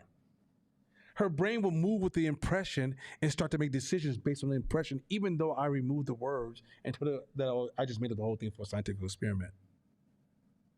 So some of y'all are running around right now, hearing all these messages about yourself. You really didn't pay attention to the person who was talking to you. Going back to that, the cohort. You don't pay attention to people speaking to you, and you form an impression of yourself. Then you find out, oh, they're full of shit, but you can't let it go for some reason. I'm still the most amazing person he's ever met. He said that to all the girls. So let's play. So, but that's the reality of the truth. That's the truth. You really can't let go of an impression as easy as you do. So you go into a culture, you have a cultural experience. You go to New Orleans and you have a great experience. You're on what's the street? The famous street? Bourbon. Bourbon. Street. Bourbon Street. So you're on Bourbon Street, you have the greatest time, and you come back and say, this is what New Orleans is just like. So I'm ready to make this investment in New Orleans because it's popping. Have you been to New Orleans yet? Is it all like that? You formed a narrow opinion. You got to look at all the data. Also, New Orleans will never be the New Orleans it was when I was there. It's always evolving. So even when you take advice from people, all the advice is secondhand, poor quality. It's not saying it's not valuable. It's not saying your experience is not valuable. It's saying it's only one of the things you have to weigh out in making a decision. You have to have all these variables you put on the table. So stop saying, when COVID hit, right? You guys remember when we had class during COVID and I kept saying, I'm looking at the numbers. Do you know how many times I heard, well, I know this person who, I know this person just died from this. I know a person took the vaccine. I know a person who, and what I kept saying, yeah, I hear you, but I'm looking at the numbers. Because why? The human brain is under duress. I can't expect the brain to function in a certain kind of way. It's not their fault. It's people scared. They're uncomfortable. They're being threatened. There needs these roles where they're compromised, and the brain has a certain way of showing up to that they don't control. And so when they start to show up to that way, responding to the brain, I don't look at them and be like, what the fuck this dummy's saying to me? No. I say, and guess what? When some people told me certain stories, they were convincing. Yeah, I know this one sister, man, she was like my best friend. Man, she took the shot, man. She ain't never been here since. Man, I wouldn't even go outside my house. I know a friend who went outside my house, and they died from COVID. That's all correlations. All correlations. All correlations. And they sound so good because you put your mama, my friend, my cousin died, this thing got shot, da-da-da-da-da. It was just in the newspaper, everything. Correlation, correlation, correlation, correlation. So that's all I know of man who. You at the flea market. Yo, you sick? You should take this herb right here. So I knew a guy who took this herb and it worked for me. Oh, are you working on your car? Oh, man, all you have to do, because I know a person that he just did. Y'all, I'm moving with this kind of phrase. Just know in business, stop referencing, or I see it with my own eyes. Excuse me, I gotta get some drink. I saw it with my own eyes. None of that stuff carries any weight in making business decisions. You have to have all the different levels of data to extract the right decision to make your best hypothesis. And stop going around tying your data and your hypothesis to your personal value.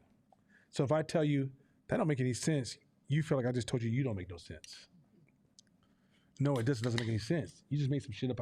Your brain just made some shit up. And you love to be some people just love to be the right person, to be the advisor to everybody. So when I tell you your idea makes no sense, I'm threatening your status and your value in the community. Stop referencing, I know a man who. Simple. Let me make it really simple. It's called sample size, people. Scientists make this mistake. Everybody makes this mistake. When the Surgeon General came out and said that smoking would kill you, watch this. I'm going to fuck y'all up because I experienced this personally. Not smoking to kill you. So surgeons said, come out. It took 20 years for people to adopt. what the Surgeon General said, by the way, even amongst doctors. However, the people who x-rayed, people who were dying from cancer from smoking, most of them stopped smoking right away. The doctors who worked on the people who were dying from smoking, they stopped right away. All the other doctors took 20 years. They dragged. They were doctors. They were trained on how to think about it. But they were stuck in, I know a man who. They didn't die. I know a man who smoked till he was 90. They were doctors. So this is why I have a family member, when COVID was happening, she goes, I'm a nurse. I'm going to tell you what's going on in the hospital. She try to use nerves as a weapon to be, I'm the man who can give you some advice because I'm a nurse and I'm going to give you some insight. You're going to have people who throw their title. You know, I'm a college graduate. And I know another person from Harvard who said, it's everywhere. I know people throw their titles in front of you, and with a culture where we don't feel like we're good enough, it becomes overweighted when we give people a title before we say, I know a man who. And when they did the research and looked at the doctors, all the doctors should have said, I'm good with smoking. Many of them did not, because they don't see patients every day. So it wasn't a reality for them. So then they started to fill their brain with, I know a man who. In business, we see this shit. Have you guys been to any self-help lectures before? Of course. That is their number one go-to. I know this man who was very successful, and he followed these 5 steps of business. I met all these entrepreneurs. I meet entrepreneurs every day in my life. I took 200 entrepreneurs, and I put together this research, and I realized they just said, I know the mega man who. I know hella mans and who's. Right? And all of a sudden, you were running around here going, nah.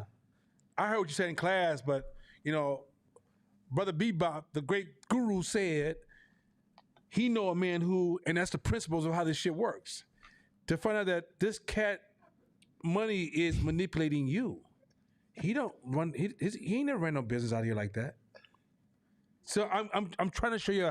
I know a man who is so baked into our culture that some of you guys will right now betray everything you learned in this class because a man will come to you right now and give you some advice, and you go, I know a man who told me I could do it. Or I told somebody one day in class, hey, your marketing sucks. She says, everybody else likes it. I know a man who likes it.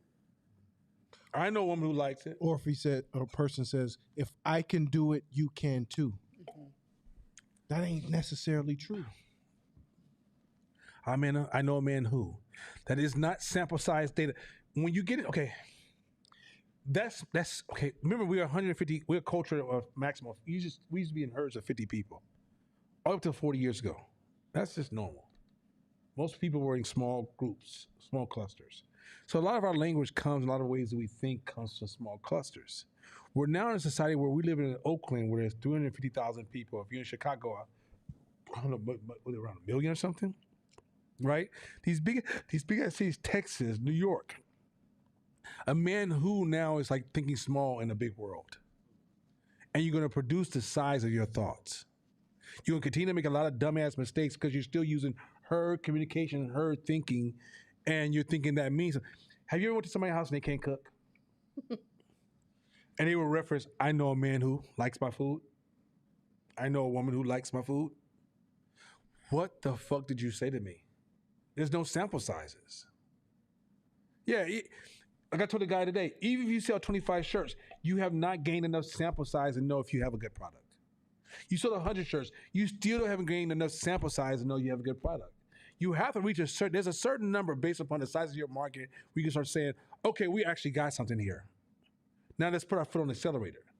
But up to that point, until you get a certain amount of feedback on a certain amount of things, you don't really know if you have anything. You really don't.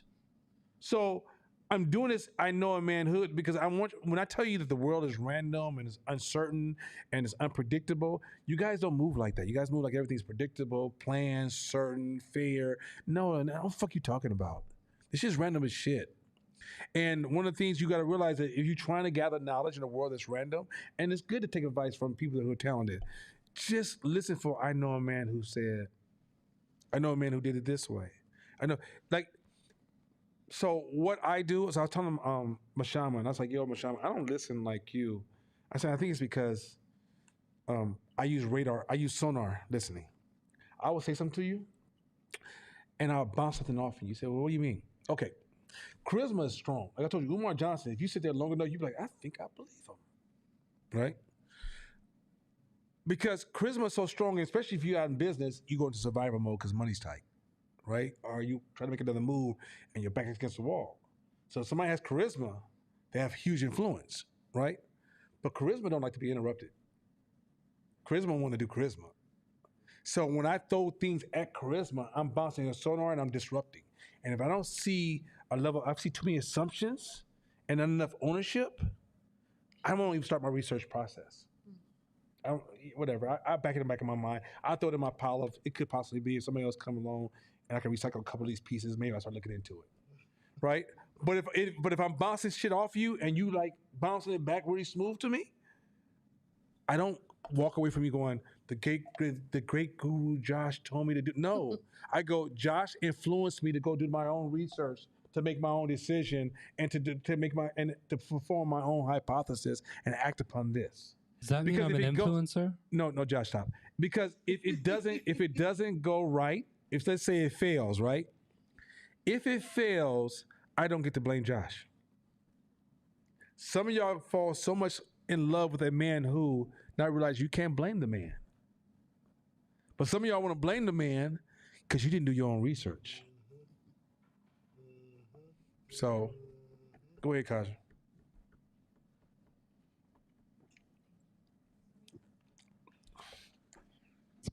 When you speak to sample sizes, how do you know, or what is a good way to gauge this is enough for the sample size, or keep sampling? Like at a certain point, you've sampled enough and it's like, let's not put any more time, effort, energy, money into this because we have enough to make an assessment. But how do you know if you sampled enough or if you haven't? There is actually a sample equation. I got to bring the equation. I always pull up. I think if you Google it, it's a sample size equation, which will tell you based upon the size of your market, at what number do you have enough information to make that call, right? So you have to know about the size of your market also. You can't just be like, sample sizes into my comfort zone, because your comfort zone could be 3 people. That's enough for me. Shit, 1, 2, 3, I'm good. I'm ready to go, right? 2 is, but you never stop sampling though. Sample size allows you to make the first decision, but you got to upgrade that decision, right? Let's say you made the iPhone. You can't keep that same fucking phone. Samsung will kill your ass, right? Because you're in competition, you're always sampling. Because if your market shifts, you want to be right in front, or you want to be a cultural leader, or you want to be, for example, Apple has done an amazing job at being the face of innovation. Because they're always testing one way or another, pulling enough data to say, let's make this call, right? But you never stop the sampling. That's why too much you in business will destroy your ability to see them in business. And sometimes we think about what I don't like, what I don't want to see, what is enough for me, how I feel about it. I like this more than I like that. Like, I watch some shit young people wear. I don't like none of that shit. I don't like most of that shit. I was on that shit, I'd be like, what the fuck are you wearing? But I dig it. Difference. That's how I move my business. I don't like everything my customers like, but I dig it. And that means that I can adjust to it and make it work for you and serve you. But I'm not gonna go home and wear that shit myself. I'm not wearing that shit, right? And so I'm just saying, like, separating sample sizes, you're in a constant servitude mode, so you're always going to be forming hypothesis and testing, and having multiple sources of hypothesis. If your decision making is still based upon gut and a conversation or something you saw on television, you're in trouble. You're moving like a fool. So learning to build your matrix of data that you look at to make complex decisions. Now, do you make that all the time? No. Where your gut comes into is just simple, everyday, small shit you gotta make. Should I get an apple or orange today? Okay, fuck it. My gut tell me apple. I'm going for apple. Fuck it. Right? But if it's like, okay, I'm about to make a decision that's gonna make me whatever your threshold of real money's about, then at that point, what you do is you look at, okay, I'm gonna go into my process, my systems of rules I follow when I make these complex decisions. Or even like with me and Mashama own portion, I own portion, and then we come together and one twin power activate. And in our conversation, okay, so, right, this is important.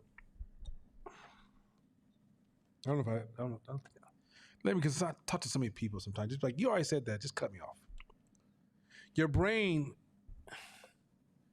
is the victim of 7. This is gonna come up later on. I'm gonna tie all this shit together so cold. Y'all be like, God damn. I'm trying to make y'all nose bleed. But your brain is a limit of 7. Always remember this. Your brain stops at 7. So when you're trying to solve a problem and it has multiple variables, if the variables go, so plus or minus 7. So 7 can be 5, minus 2, plus or minus 2. So some people's brain is 5, some people's brain can go to 9, right? But 7 is the magic number, right? So if you have a problem, and most problems have multiple layers of complexity to them. If you go past 5 to 7 to some people 9, you can't hold equal value or respectable value to each layer that's affecting the problem. Here's a trick. When you have complex problems, write down all the variables that impact or affect are part of the causation to the problem. And as you look at it on a board, you can start to realize, okay, I'm really tripping on this because I don't like this, and it's something personal because of my trauma, but the shit that really matters is this right here. But if you don't write that shit down, you'll give some of the variables that should not be part of your decision making too much weight, when the shit that should be carrying all the weight will be neglected because you can't see it all. Because when that shit's moving your head like this, you just can't hold all 7 to 9 layers of the problem. So anytime you run across a complex problem, find a board in your house or find a big piece of paper and just start writing down all the different things, all the different layers that play into this problem. Like look at all the effects of that problem, all the things you want to consider, and just sit there until you finish that paper and it looks perfect to you. And then look at it and go, let me circle, this is it. Which one is associated? Which one's, how do I want to rank this? Which one is the most important? Like, you do all that kind of shit, and all of a sudden your decision making and your life runs differently. But what you'll find is, especially survival mode, if you just looking at all these problems in your head, you often will go to the one that triggers you the most, often neglecting the ones that requires the most attention, and your life is stockpiling and compounding full of shit. So writing down your problems, just simple writing it down, will free you up to give the proper priority to your decision making to improve your life. Is that cool? That was a good one for y'all? I just want to give you a little trick that shit's straight mentally powerful as fuck. Because you really think you can hold problems in your head? You can't. You think you're doing it. You think like, okay, I got a problem. Yeah, because I'm this and this and this and this and this. And then what showed me I could, it was my shaman. I will see this side of the problem, and he'll see this side of the problem. Mm-hmm. And then I realized, if I don't write this shit down when I have real problems, I'm underserving the problems. I'm only looking at half the problem, or I'm looking at the part of the problem that has emotional tie to me. And I add, and you become reactionary. 100%. You become reactionary so that because they're floating around in your head with no real priority and no true variance of the weight of the problems, you just take whichever problem hits you the first. Oh, this customer's complaining. All right, I'm gonna go here. Oh, this thing's breaking down. I'm gonna go here. And you're just a slave to whatever breaks down inside your system. Yeah, you're prioritize. So you almost, if you go back to that list, if you go back to that slides of list and look at that list again, a lot of it's because you're just emotionally responding to different portions of your problem. And quite often, matter of fact, you can't even see the integration of problems and the complexity of life and how things work. And you will not see how the small things you're doing is adding to the complexity because you can't see your problems in totality. So really, let's say there's 10 variables, right? But you only see about 3 variables, right? But tomorrow you're gonna go back and create, you're gonna continue to agitate these 5. Even though they're part of the problem and they seem innocent to you. And then let's say I come along and be like, yo, this small thing here, number 6 and 7, these are really serious. You're like, oh my God, you know all these details, oh my God, it's just too much. You're actually right, it is too much. Because if you wrote it down, you realize it wasn't too much. But when I throw it back at you, it does seem like I'm being petty and I'm overanalyzing small details. And then when the shit unfolds, I'll be like, I told you this seed was gonna blow up everything. You're like, but it's just a fucking seed. Yeah, now you see it, huh? Damn, this whole time I've been buying and eating these seeds and I've been thinking it was no big thing. Yeah, you've been investing in your problems the whole fucking time. And now you want to complain to me like the problem is not there because you keep trying to solve this complexity in your head. And you're not, nothing's wrong with you. None of us can do it. That's why when you have big board meetings with people, you write the problems on the fucking board because the staff is coming together to solve a complex problem. And if the person's just talking, all you're doing is just you're exploiting people's biases and you're really just nudging people towards your decision. But when you write on a board and everybody's looking at it, you're like, yo, this one actually has been repeating itself every week. And John just said this is costing us hella money. Even though we're talking about this is connected. Fuck, you know what? Well, what's name brings his son to work every day and he's causing that problem. So if we fix your son off this, that's going to weaken the problem? Yes. That's simple. But you can't make those complex decisions because you kind of got this binary 1-2 punch, and then you take complex problems, you try to simplify all of them, not realizing they just need to be written down. We good? Like I said, a man who was going to go long. I knew it was like I had layers to it, and I even summarized it that fast. So with that being said, as African Americans say in East Oakland, I'll see y'all next week, all right? Bet.